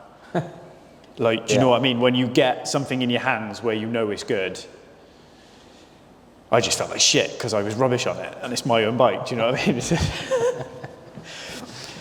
So then, after 11 you stopped. What, did it kind of fade away then? Racing? I had a real kind of... Because, sorry, what age would you have been about then? What's it, 13 years ago, so I would have been 30. Okay. 29, 30, yeah. I just had a real, my shoulder, I still now, I suffer with chronic pain. It's just the way it is. Yeah. There's no point moaning about it. You just there's nothing that can be done with it, unless I had lots of money to go and get it fixed. But just really suffered with it. Had a year off, really down because obviously, you know yourself, you're on the beautiful crest of a wave racing, and you think you can do no wrong, and then you end up not riding through no fault of your own. Well, not through no fault of your own, but I just, it hurt more post-race, not being able to ride a bike to the best of my ability than actually going through all that pain initially. So it was a really, really shit time. And then James Holland again, he was developing a bike for the TT, a Super Twin, and he said, do you want to come do some testing with that? So I did. That was 2013. Just did a bit of club racing here and there, got some fun back to it. And then, that was end of 2013. I swore I'd never do a club race again because I got knocked off. This is a GSX 1000, just building he built a bike for the TT. And I was supposed to be testing that for him, and I did a race at Anglesey, and I don't know if you've seen that photo of me eating a fireblade. Yeah. So I was knocked out. Back straight, wasn't it? No, the hairpin back corner. Right, Yeah. So I was following this guy, and he was on it. I could see he was on it. Proper big lean angle, big high side, and I had a choice. I could either hit him, or I could try avoid him. Yeah. And I tried avoiding him, but the bike bounced, and just bounced up, and I caught it. Took it proper in the chin. Yeah. So I broke knocked out cold, and I woke up with the marshals dragging me out of the gravel trap with a broken foot, broken arm, a broken hand, and they hadn't stopped the race. I was out, like I said, out cold. I swore I'd never do a club race ever again. So then the 899 Ducati Cup came about. So I did that for the next 3 years. Yeah, because I think Coxey done some wild cards with you in that, didn't he? Yeah. How did you get on in that? Did you enjoy it? Loved it. Yeah, and it was a proper factory. You know, it was a good team. It was AOR, wasn't it? Was it AOR? No. Sponsored by Carl Cox. So we had P&H Motorcycle sponsored by Carl Cox, and again, it was a free ride. It was brilliant. So it was a really, really good team, really good bunch of lads. Brought the fun back into racing, but it was also it was serious, but no one to have fun. And those were the best years because there was no pressure. I enjoyed my racing, did alright, and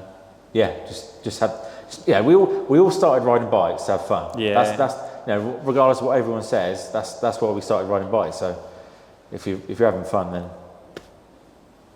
that's what it's all about. I think it's you probably go through almost. There comes a point where you go, do you know what? This isn't going to be a job for me. Yeah. And I think that breaks your heart a little bit. Yeah. And then, like you said, then something stops it. It's a compressor down the bottom, I think. One oven. And then I think something stops it, doesn't it? Something stops that upward track that you thought you're on. Like. Yeah. So would you say the worst decision you ever made in racing was going to a superbike, getting off the supersport? Yeah. Without doubt, yeah. So that sort of got like the carrot down in front of you. You go, yeah, brilliant. But it's the short term offering of something much better. You think is much better, and I was I wasn't young, but I was young enough to go, and inexperienced to go. Yeah, it sounds good. Riding a superbike, it's free.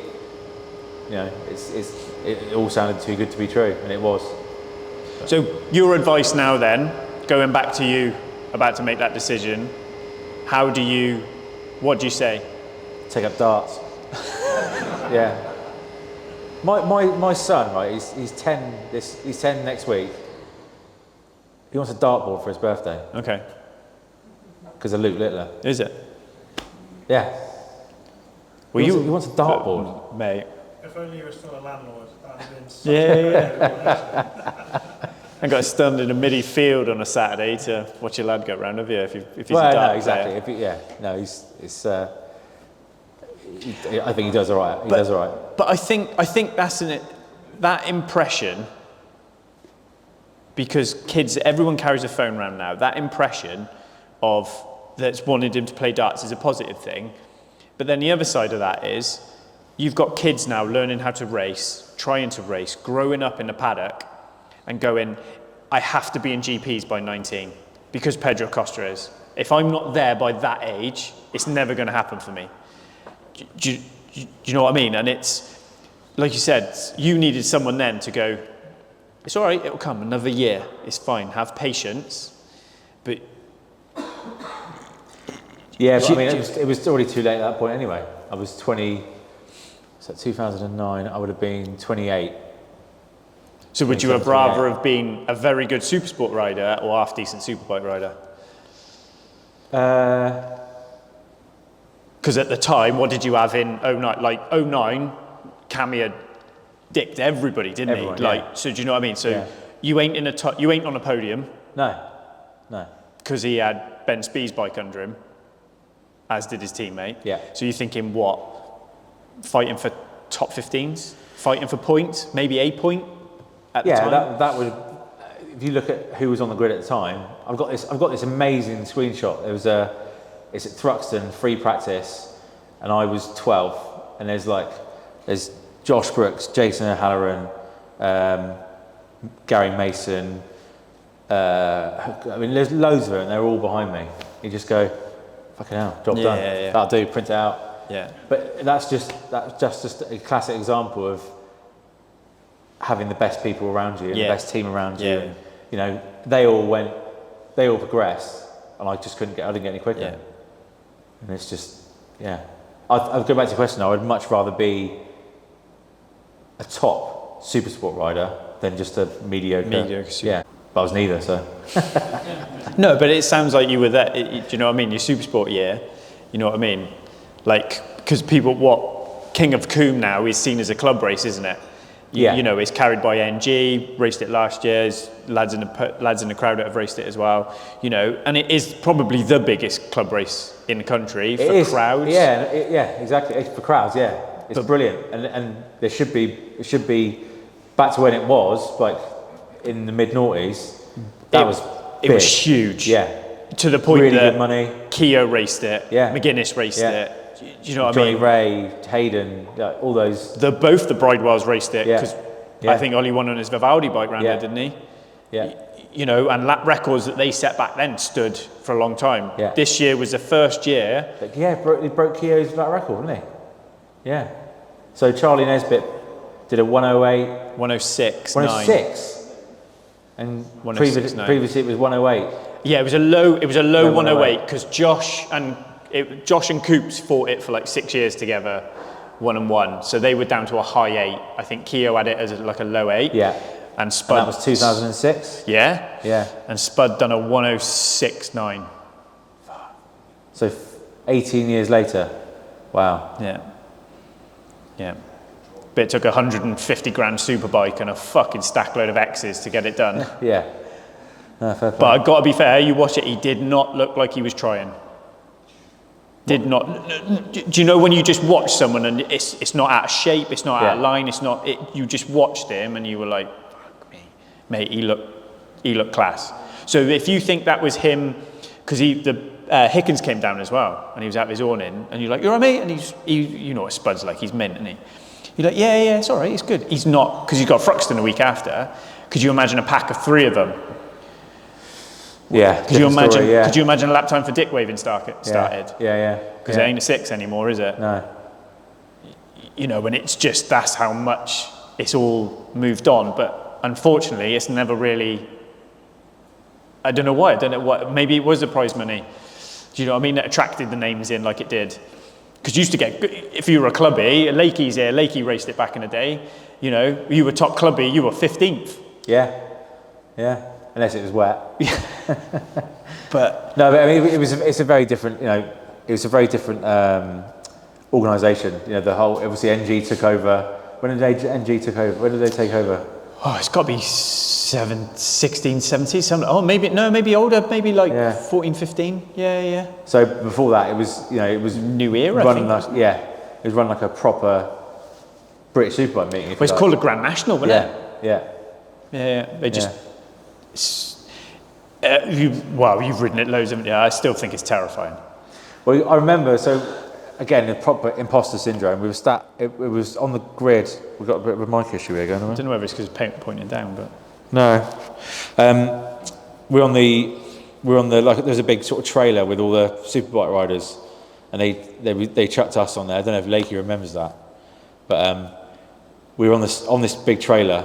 I remember hearing James Hayden, and it's the first time we've seen the track. We were driving around the track on this lorry, and James Hayden looked over to, I don't know, like it was Johnny Ray or someone, and said, "Fucking hell, let's just take the money and run." But they couldn't believe how dangerous it was. Yeah.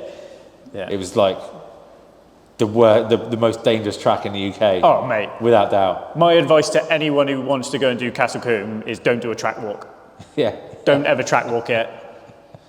Yeah.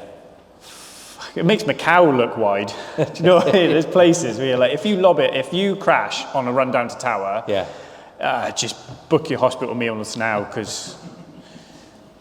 But what it is, it's still good. Like this year now, who came? I mean, Spud was there, TJ Toms was there at Supersport. Do you know what I mean? It fetches Stock 1000 lads back in. Yeah. You know, Junior Super Stock lads came. GP2 lad Luke Allen was.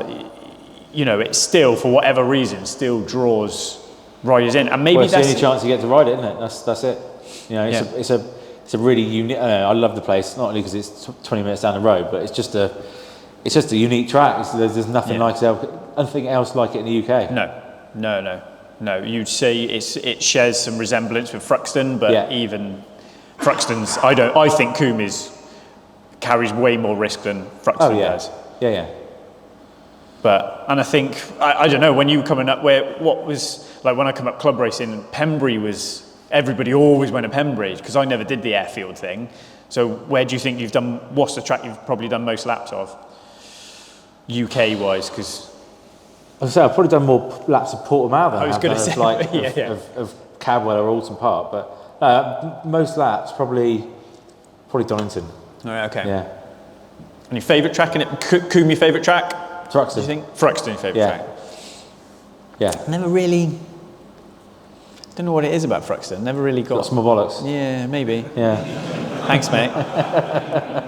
But again, a difficult place to go to, because you don't get to go to it unless you go British. Well, you could. I mean, they used to do track days there. They used to do club racing, but now you're screwed. Yeah. I think the last time NG went there was 2010. Was it? Which was the last time I rode it. Did they go late? Yeah. The last time I rode it was 2010 with NG. Yeah.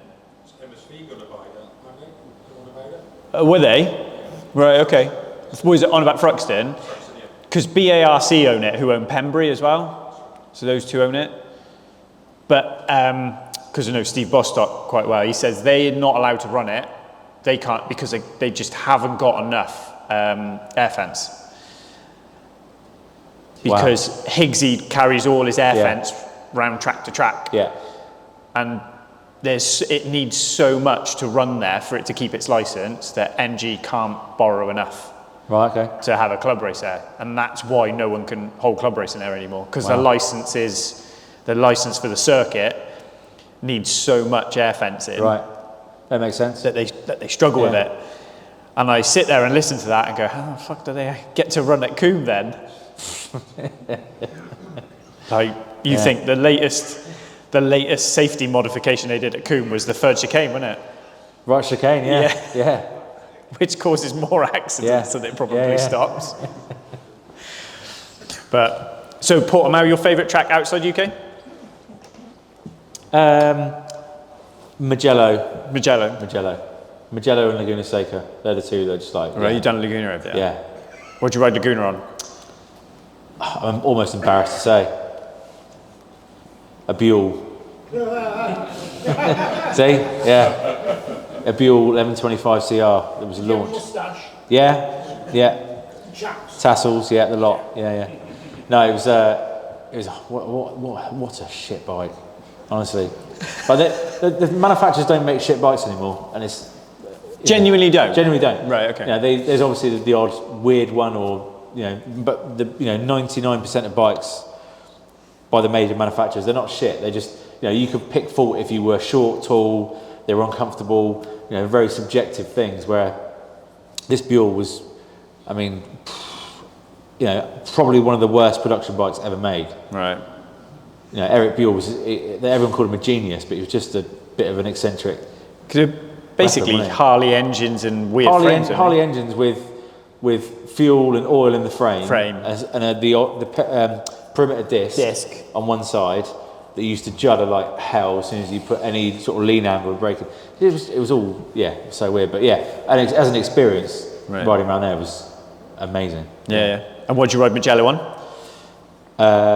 Lots of things. Oh, you've been there a couple I've been a few times, yeah. So you say they don't make bad bikes anymore. Is the Buell the worst bike you've ridden? Or tested for that's I don't know. I might have to get deep here. I'm trying to think what else is worse. ZX10. Is that X10? You said you crashed on the ZX10, right? You said that was one of the worst bikes you rode. Was that ZX10? In terms that was a race bike, but in terms of in terms of production bikes, it's got to be up there. Probably the worst. Yeah. And what's the best? Production bike, right now. Well, in your history as a bike journalist, I mean, we've just got to go modern. Obviously, the newer bikes. So the new Fireblade is outstanding. We talked about that, and as is the new Super Duke. Yeah, which is it's they're two proper. The bikes. We kind of take it for granted sometimes when we ride it. The amount of bikes we do, and the sort of the range of bikes we do, but having ridden these two bikes within 2 weeks of each other and going, I want to own both of them. Right, that gives you some idea of how good they are. Yeah. And how careful do you have to be? I mean, I know you say that. How receptive? I suppose manufacturers wouldn't be. How do you deal with it if the bike is crap? You just say it how it is. I mean, some people don't.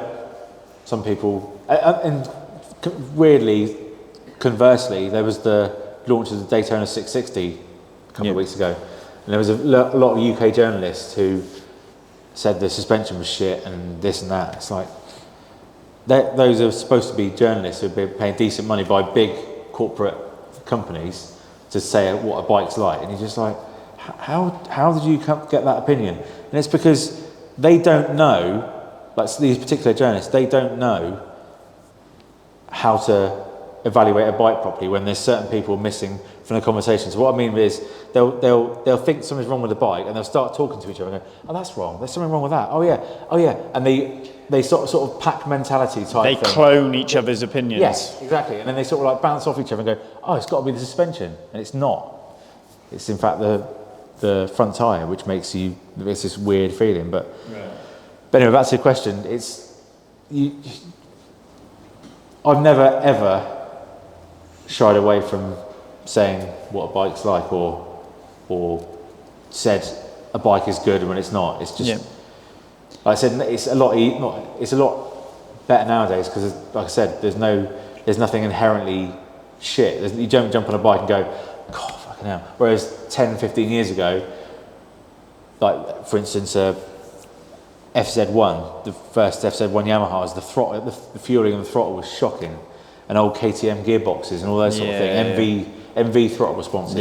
There was something you could jump on a bike and go, fucking hell, that's really bad. How did that come out of the factory?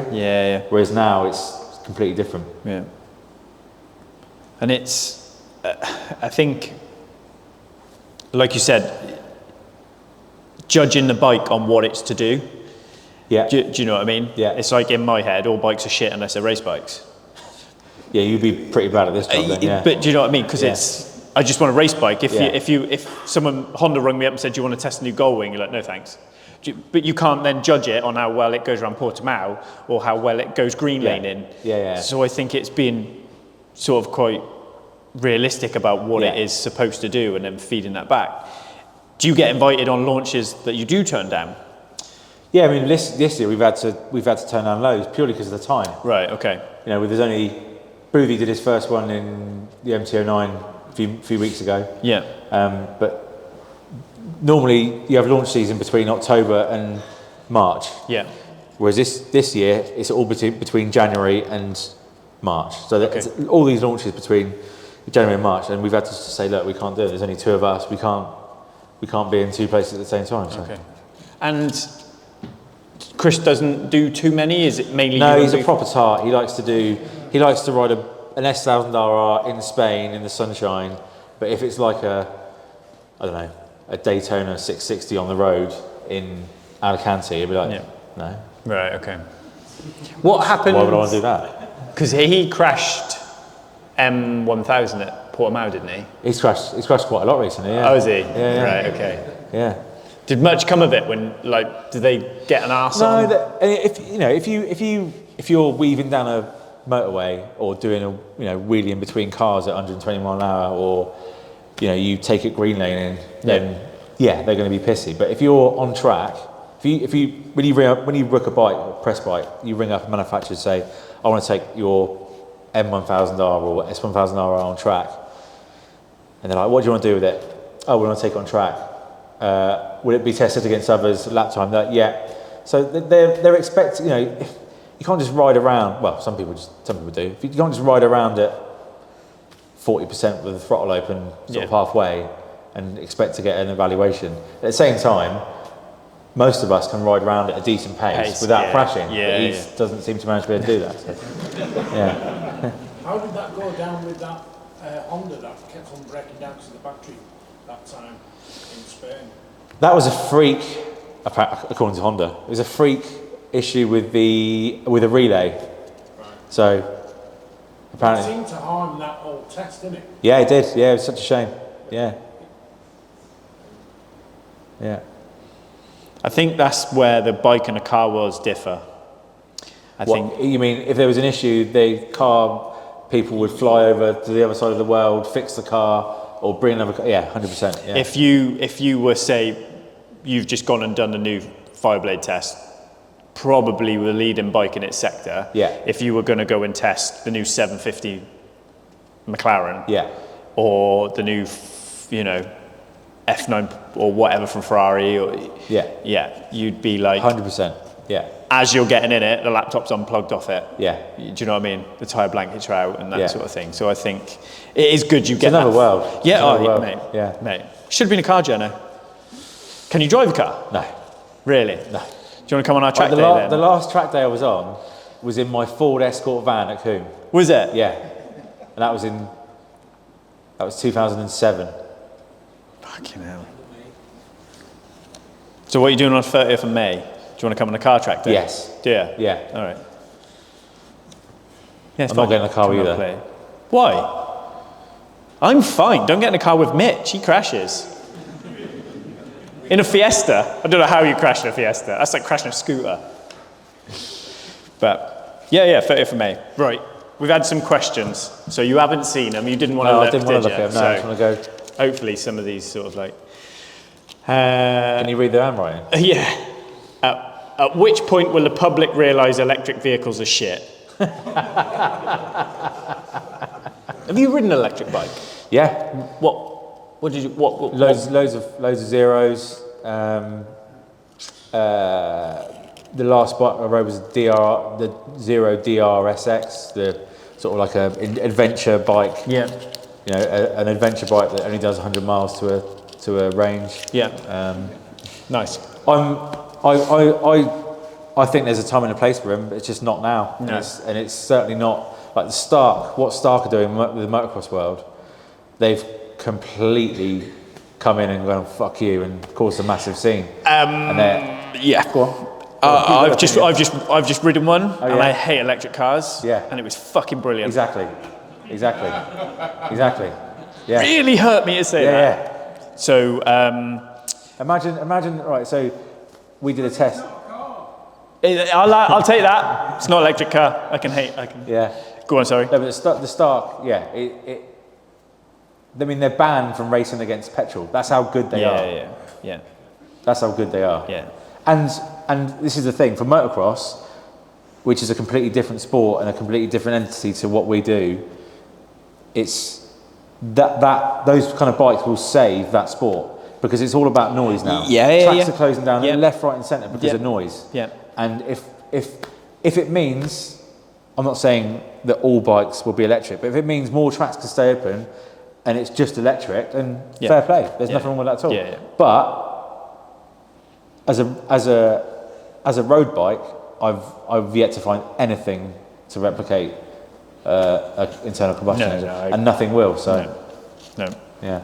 I agree. I can't stand electric cars. They're shit. Sorry? Amen. Yeah. A couple of Tesla owners here, actually. Right. It's actually... Just a guy there with a grey hoodie, got a Tesla. It's actually been described as a shitter 5EB R6, but riding at Portimao, Jerez or Almeria, which one are you picking? On a 5EB? Yeah. What was it? Sorry, Jerez? Portimao, Jerez or Almeria. Portimao. Yeah, I knew you'd say that. Yeah. Yeah, I don't think it's got the legs for Jerez, has it? An old... reference the bike tours. Is it ad-libbed or rehearsed when you're on the bikes? Bike tours? Yeah. Sorry? Oh, BBB? Oh, Budget bike there's absolutely no rehearsals. Absolutely not. Fucking hell. Absolutely not, no. Right, I don't There's know. some stuff we try to manipulate in if we can, but none of it's rehearsed. Right, no. okay. Someone's drawn you a picture of a penis, so I'll just give you that. Great. I've got, so yeah, it is, isn't it? No, It is. I've got a cock on my thing, but Okay. You got a cock on your helmet? cock and balls. All right. Cock and balls, man. Keep that. How often does a shit bike on paper turn into a great bike when you ride it? For Well- context, I got given an MT-09 from a GSXS, and I looked at it on paper and went, fucking hell, the bike they've given me and I'm down 50 brake, this is going to MT-09 is mega. I took it, like I was ignorant, I took it out, front wheels up 7 fucking times, but this is one of the best bikes I've ever ridden, so it's like, the question was based on, when you're riding these Fireblades and all these top tier bikes, when you then look at the data on paper and it says, oh, well, this is heavier and this brake horsepower is lower and the torque is less, and you kind of think it's probably going to be worse. But then you ride it and you go, oh, this is great. Like, I mean, most recently was probably the KTM 990 Duke.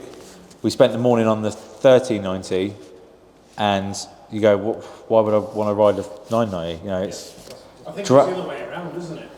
Why would you actually buy the 1390? Exactly. 990, Exactly.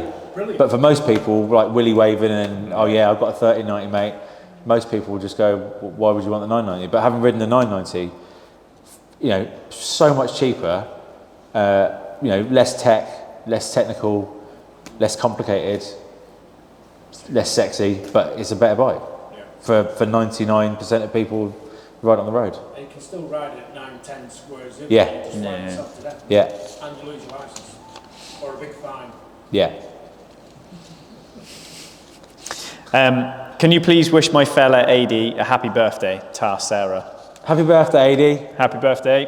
Happy birthday, AD. Yeah.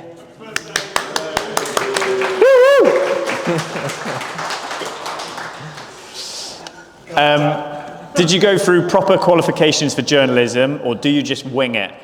Absolutely winged Wing it. it. Yeah, yeah. I mean, I left school with, for some reason I'm really good at languages. I got an A in French, a B in German, and all the rest of them were like D's and everything else. English is bad. Everything. So you can offend people in many languages. Yes. Yeah. So yeah, just managed to bag it. I think Just one thing with that, because that's my question. Is it? Right. I find, I'm not blowing up smoke at your house or anything, but... Crack on, mate. It's all right. What Crack you on, offer- get it? What you offer, or what 44teeth offer, is a style that is representative of the people who buy the stuff. In other words, you're on that level where people come in and go, I can understand that, and I want to buy that because he's explained it in the same way, with his, his enthusiasm into the product, and giving no bullshits about it. Really. But the journalism is fantastic. It's I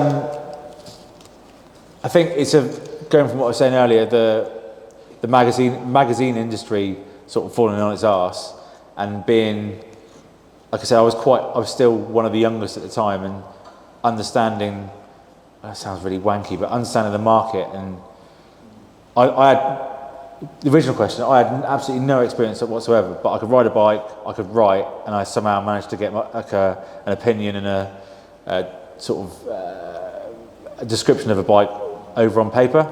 I can't do it now on video. I've somehow managed to blag it, but it's just, yeah, it's about understanding the user, you guys like yourself. It's not, there's a lot of people who pretend to be rock stars and, flashy cars and sunglasses and flip-flops, but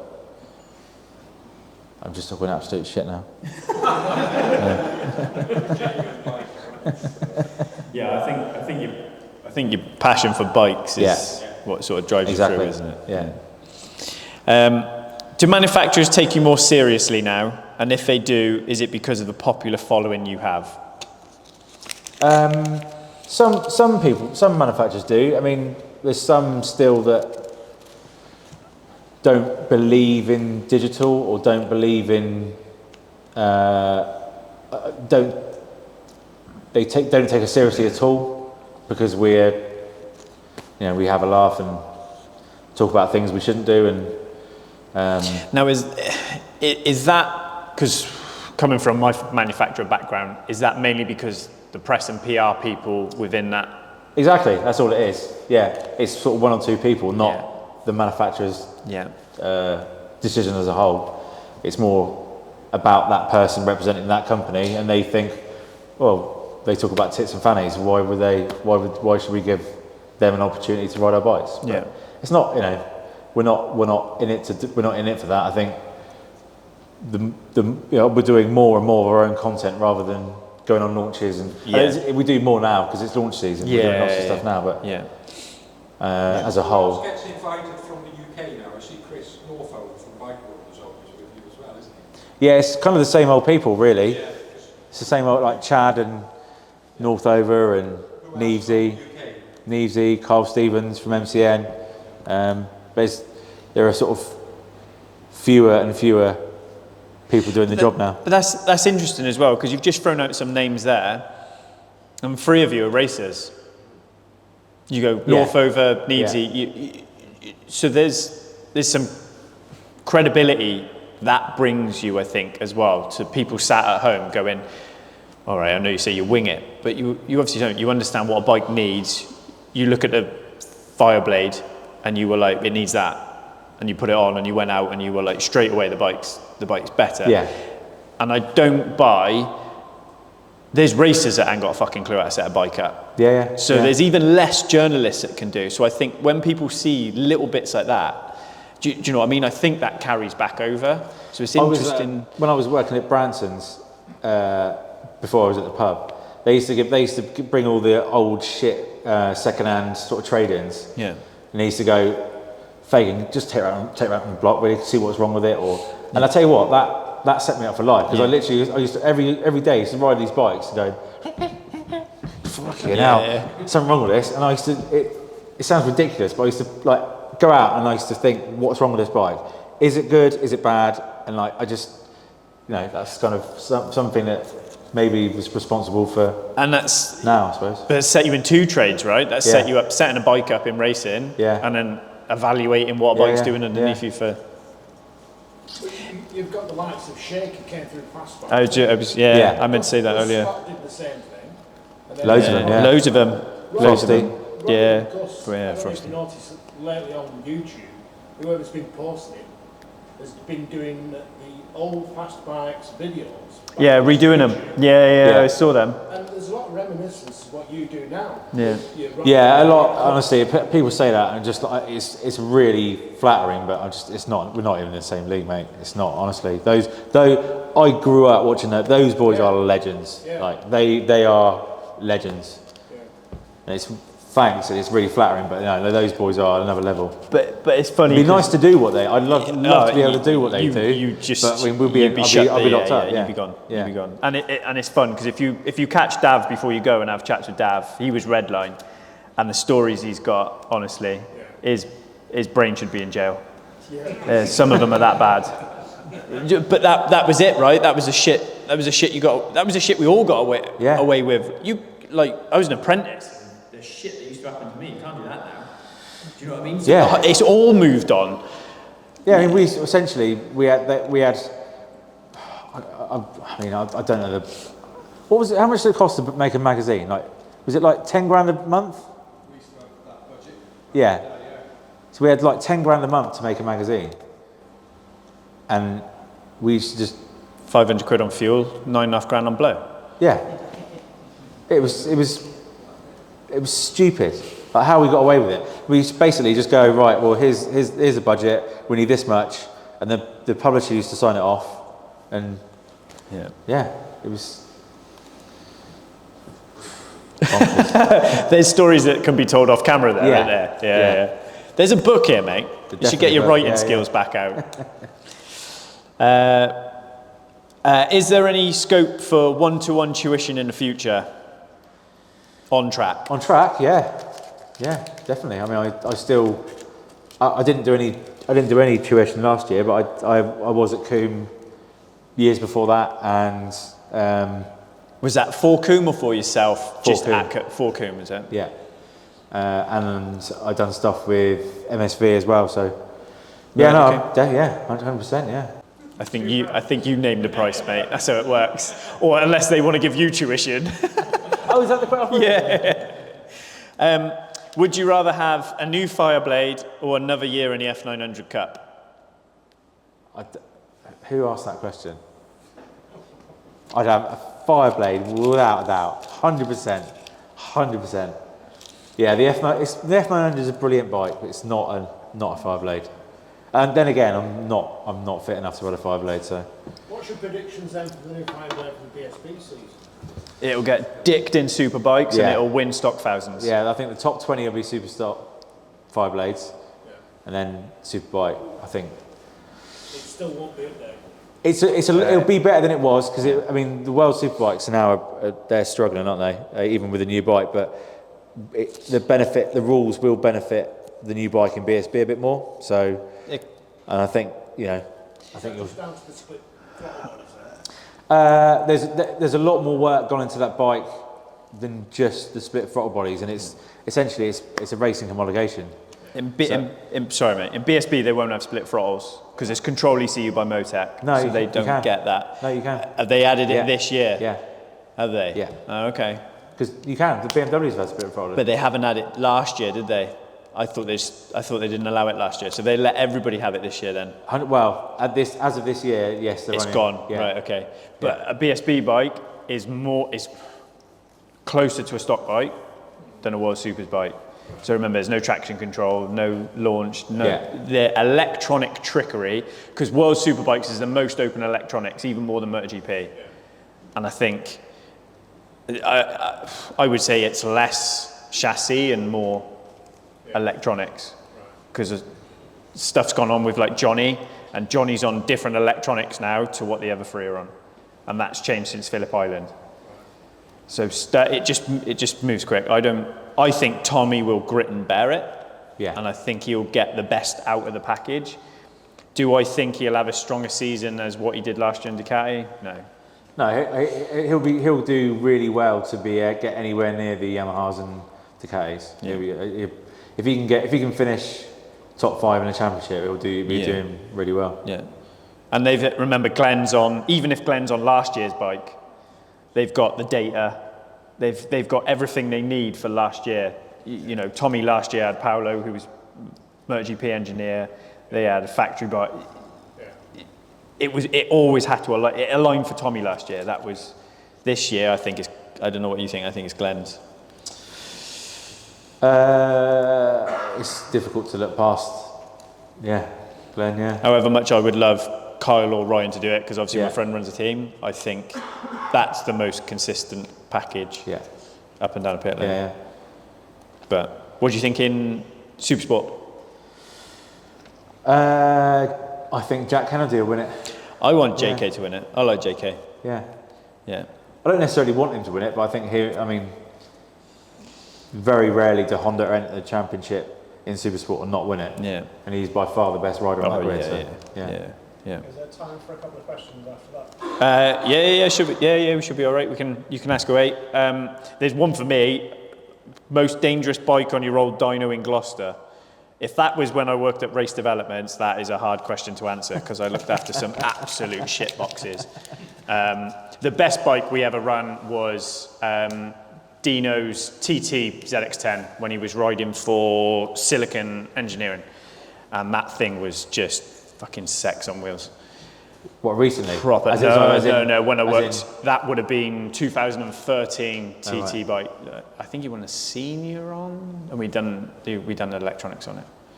But that was a trick bike. That was pre-Silicon, wasn't it?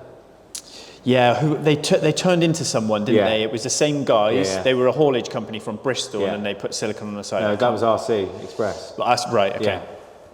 Yeah. But well, there we go. Go on then. What was your question, mate? Two, but they're very quick. The first one was, both of you got a lot of experience riding, multiple bikes, multiple tyres, different temperatures, etc. The UK being a lot colder on average than when you're going to Spain and Europe and things like that.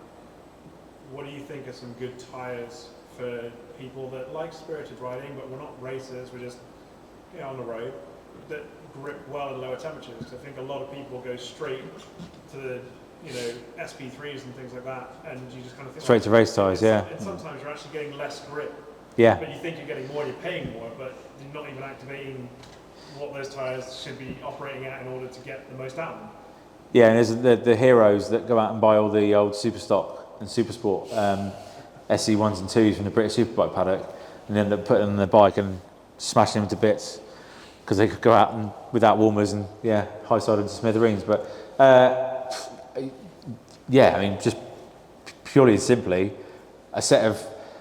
nowadays a set of sort of sports touring tyres is. Any sort of major manufacturer now who make good sports touring tyres will be better than any race tyre that you've... Of course, Bridgestone, yeah. Cold wear remolds. Yeah, I think that's definitely more of a you question because my answer will only ever be from a race. But the other side of that is as well is you can't roll out on track. I'll tell you, you can't roll on track and you're top two rows or whatever, and you're on scrubs and everyone else on slicks. Yeah. You may as well take your wet hanky home now because you ain't fucking... So a lot of when you change tyres is maybe sort of front of club, definitely when you go British, is strategic. You wouldn't go out in Q1 or Q2 with a brand new rear on unless you thought the weather was going to change. You'd get your eye in on a scrub, come in and change, which is kind of what you see them do in pit lane, that sort of thing. That's why, especially when you've got tyre allocation. But road track day riding, mate, that's a you question because I just throw slicks at the job. It sounds like it's kind of like bikes then, where it's like it's hard to buy a shit one these days as long as you're buying appropriate for what you're trying to do. Yeah, and then without sending people to sleep, each manufacturer has their own trait, and the sort of Dunlops are quite hard. Yeah.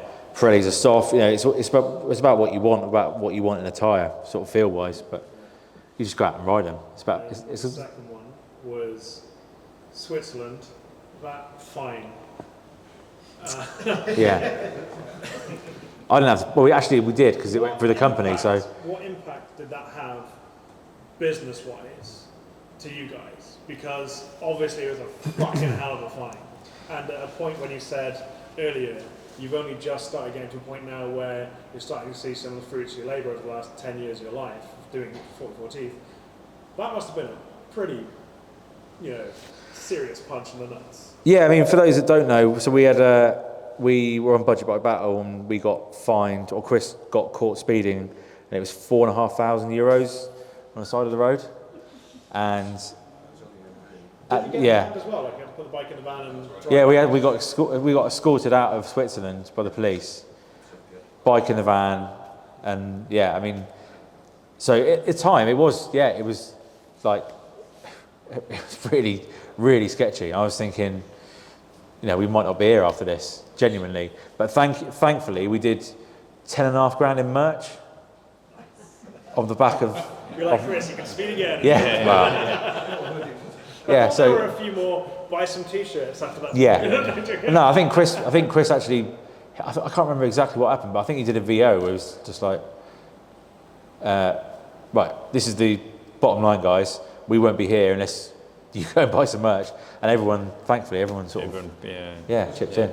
But you got actually you got caught as well, but No, I didn't get caught. The nameplate wasn't red code, was it? I was overtaking a car, so at the time, You would have had double bubble, wouldn't you? yeah, it would have been £9,000, yeah. You just Yeah. had a YouTube strike for overtaking a car.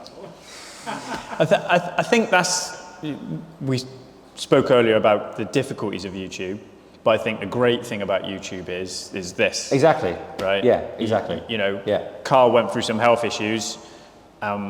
We mentioned it on YouTube, and people just were lovely in giving up their money to help.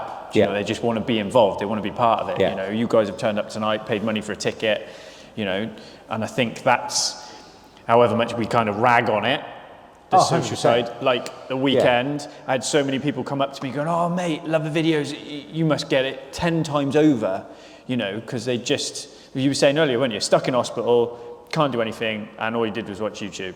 You know, Unfortunately, I had to watch YouTube fuckers, so kept me entertained for a while, but... Mate, I don't know what you're watching me when there's RedTube, honestly.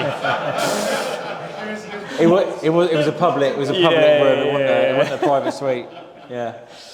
So, anyone? Use pictures of the model you had stuck to the back of your bike. That entertained me for ages.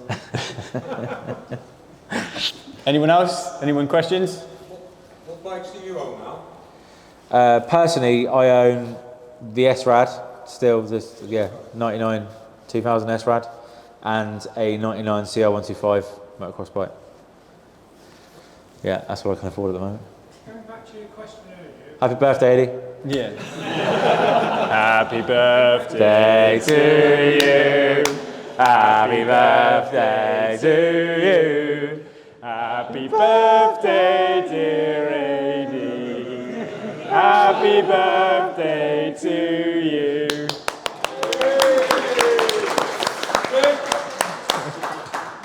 going back to your question earlier, when you said new manufacturers don't make bad bikes, do you think that's because electronics have got so good that they hide a lot of flaws? That's a really good, to some extent, yeah. I mean, for instance, quick shifters and blippers, like if you took a quick shifter or blipper out of some, like for instance, Ducati, KTMs, I think the gearboxes would still be shit. Yeah. It's a good point, yeah. You're sideways out a Do lot you of want a job? But no, it's a valid point, yeah. There's obviously certain things like, you know, when the first sort of fly-by-wire MV Augustas came out, you know, Like slipper clutches like 10 years ago Yeah. to now, Yeah. you know, slipper clutches 10 years ago still locked up nowadays. Yeah. yeah. So it's like, is it technology's got so much better that it hides flaws, or is it they're actually making better bikes? I think it's a bit of both, definitely. But yeah, to your point, with throttle and gearbox particularly, they're the two areas that are being masked or potentially being masked by sort of advancements in electronics. Yeah. KTMs like years ago were horrible, really Yeah. low range. Yeah. Whereas Yeah. now, obviously, electronics, or whether they are making better engines to do it, are a lot more smoother through it. I think that connection, that throttle connection is everything, isn't it? From whether you ride a little 125 to whether you ride a superbike, that initial tap of the gas, that connection. And even 6-7 years ago, the first R1 I ever had and I raced, out of the box, that was awful. For road users, you might be like, yeah, it's all right. But from a race... It's like you mapping an engine. Isn't it? Yeah, that's it. Because... Exactly. Yeah. Because where are bikes going to go with emissions though? Because like, they can't be Euro 6, 7, can they? No, and that's something where then the interesting thing is how they bridge that gap. So I don't believe in electric is the answer. I think either synthetic fuels or hybrids. 2 strokes. Well, it's coming back, isn't it? They're coming back. It's same like diesels now. Everyone was told to get a diesel, and now we're told to get petrols again. So 2-strokes coming back, but it's going to be interesting how they bridge that gap with bikes. Yeah. But like you said, road bikes or electric road bikes so far have been crap. So it'd be interesting. Our economy in regards to bikes is virtually fuck all compared to the Asian market, isn't it? And the Asian market is massive for bikes and scooters. You only go over there, it's like every man and his dog's got a bike. Do you know what I mean? Yeah, shit weather here, isn't it? Yeah, they are. Yeah, they are smaller capacity stuff. That's the thing. Yeah. It's all tiny stuff. Whereas, So where do then the manufacturers make all the money? I'm sure it's in the vast amount that they're selling. And these highly provocative, like Ducatis and your BMWs, it's costing now 30 grand plus. I mean, you're talking like the new GS 1300 that's coming out. When the GSA comes out, it's going to be near 30 grand. yeah, Do you know what I mean? It's taking it way beyond like the common man that use a motorbike for cheaper transport or even just to get a thrill. Now it's like fucking dick waving exercise, isn't it? At what point does electrics, like, do you reckon electronics has taken away skill from riders or added it? So like, I mean, there's definitely an element of taking it away because I mean, the amount of people now that rely on shit ABS and shit traction control, they don't know it, but subconsciously they are thinking that they're being saved by ABS or traction control, and they're not. You know, anyone can high side any bike with any traction control. It's not, you know, especially kind of the more. I'm not talking race bikes, but sort of the middle of the road, naked roadsters. You know, people have this thing in their head where they go, "Oh, I'll just wind it on," and I'm not saying they necessarily do that, but for instance, when you're in shit conditions on shit roads and you go, "Oh, well," and have a bit of a panic brake, and they grab a load of front brake, ABS ain't going to save that. So I think certainly, I mean, even Chris the other day, he went out. He said he went out on his Millie, which has got no ABS and no traction, and he came away. He ran me after. He was like, I just rode this bike and I was shitting myself because it has got no traction control and no ABS. I'm like, it's that's where the fun is. exactly, yeah. But Al says, like, ABS is there to do a job, not the same as a car. But when you lose the front in a straight line upright, and we've done it in the wet, there's no saving it. There's not an electronics package on the planet that's keeping that bike upright. I think the problem is worse in cars, where electronics absolutely flatter muggles. And we see it on track days, where when the electronics eventually go, "I'm out, mate, I can't help you anymore," you're over the fucking fence. And we see that a lot, and I challenge anybody to go on a track day, do a lap time with electronics on, especially new supercar stuff, the mid-engine, the Lambos, the R8s, the McLarens. No one will drive a McLaren or Ferrari with traction off. You won't do it, you won't make a lap. Because what the car is doing to keep itself on track from a torque-based and a yaw rate is unreal. It's moving the braking points around just to keep you on track. You turn that off, I'd be surprised if many people in here could do a fast lap. Well, who's going to lend their car in the first place? On the road, there was a track day at Donington a couple of weeks ago, a guy on his ZX6, ABS, going down the start-finish straight, exactly what you said, panicked.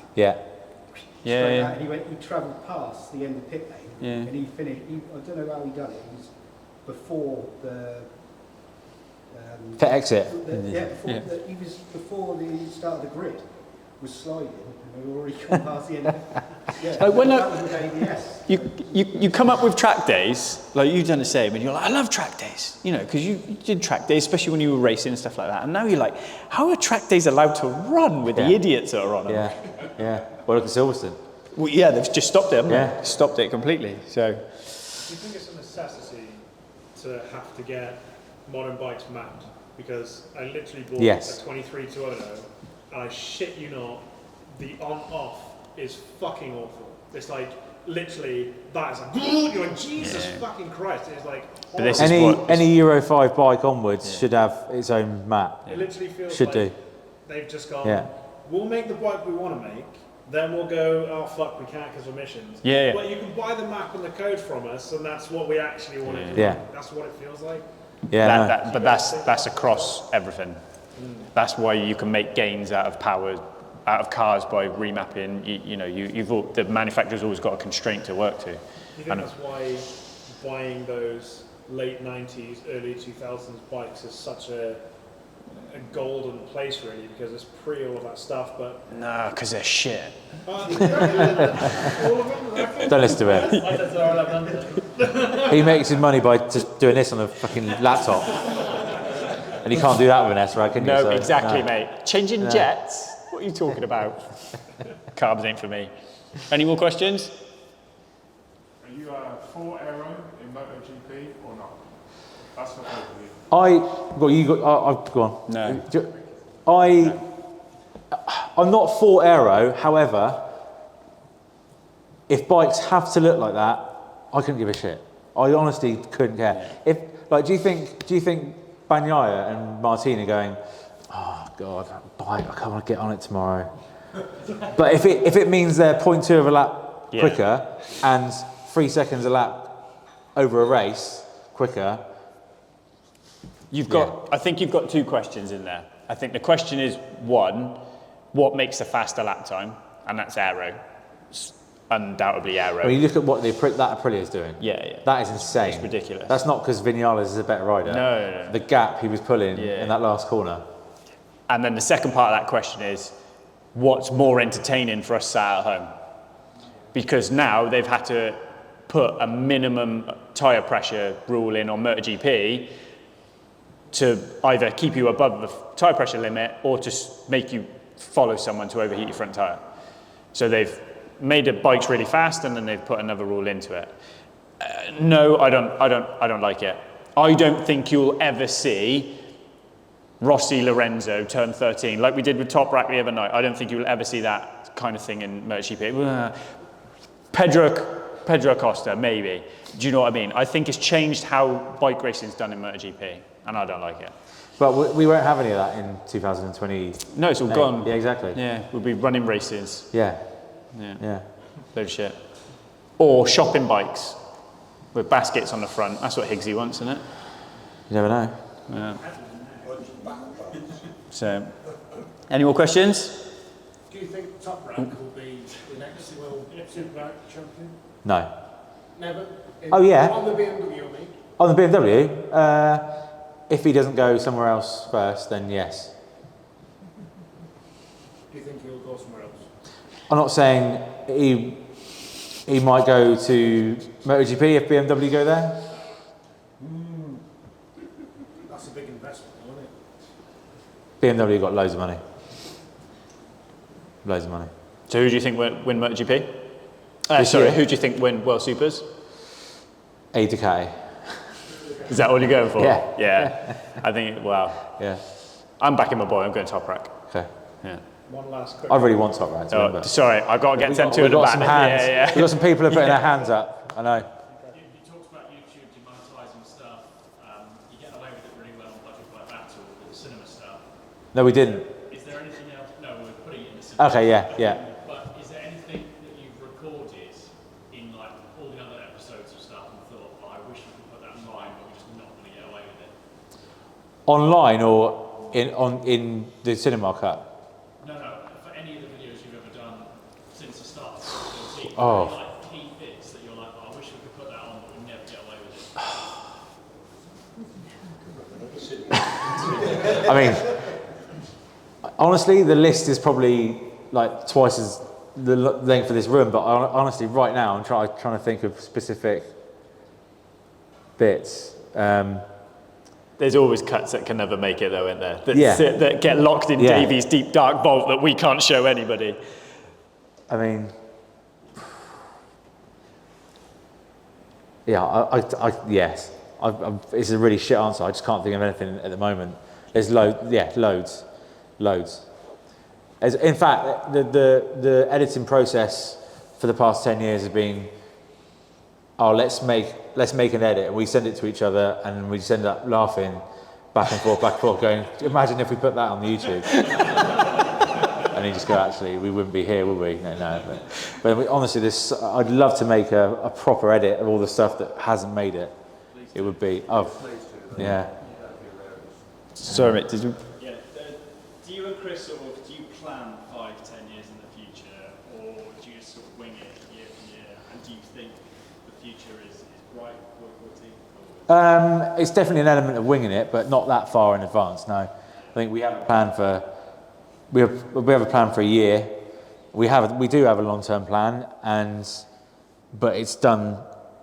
If that makes sense, if it's done on a yearly basis, we work year on year, and then with a view to the bigger picture, so to speak. But yeah, we'd love to carry on doing what we're doing, and ultimately, without me or Chris or Boothie, 44teeth wouldn't be 44teeth. So it's not. Yeah. Mossy sort of in a wheelchair, eating his Christmas dinner out of a straw. Yeah, but no, we have to factor that in, because we all realise that, like I said, without us, there isn't a 44teeth. We can't just go, oh, buy our business, and then go, see you later, because it just wouldn't. No. It seems sometimes, especially with Chris, like he's a little bit flaky sometimes, and obviously has mental health issues. Yeah. Again, there's been a few moments in the last year or two where I just thought, fuck, he's just going to quit. Yeah, I think that daily. That is literally me waking up going, how's he going to answer? Okay. It is. In all seriousness, it's a struggle sometimes. Yeah, that's for sure. Yeah. Anyone else? With obviously you do a lot of motocross with the boys. What do you think about all of this now? They're bringing quick shifters in as standard, isn't they? It's just massive con. It's just another. Just like CR125, Yeah. hold it to the stop and just slip the clutch. Yeah. I don't get. It's just something else to go wrong, isn't it? Yeah, it's just a sort of Willy Wonka golden ticket type thing. It's just there's no. Fad to buy a new bike, isn't it? Yeah. Just drives you buying a new bike. Yeah, or tries to. Yeah. No, it's a load of bollocks. Yeah. Because I can't imagine they'd ever try and do a blipper on it or anything like that. Sorry. I couldn't imagine they ever try and do blippers on them or anything like that. No, that'd be dangerous. Dangerous. That's risk. Yeah, it's dangerous. On motocross, you blip going over a jump. Or, you're over the bars. It's bad enough, like you probably had it yourself. You knock the shifter with your foot. Yeah. And Yeah. with a quick shift on a motocross bike, you're doing that on the face of a jump. It won't work. It's dangerous enough on a race bike when you've committed to a turn and you've blipped and it's not gone in and it's double blipped. Yeah. So, right, I think that's everybody. So, I just want to thank you all for coming. Yeah, thank you guys. Thank you, appreciate it. It only works. Thank you very much.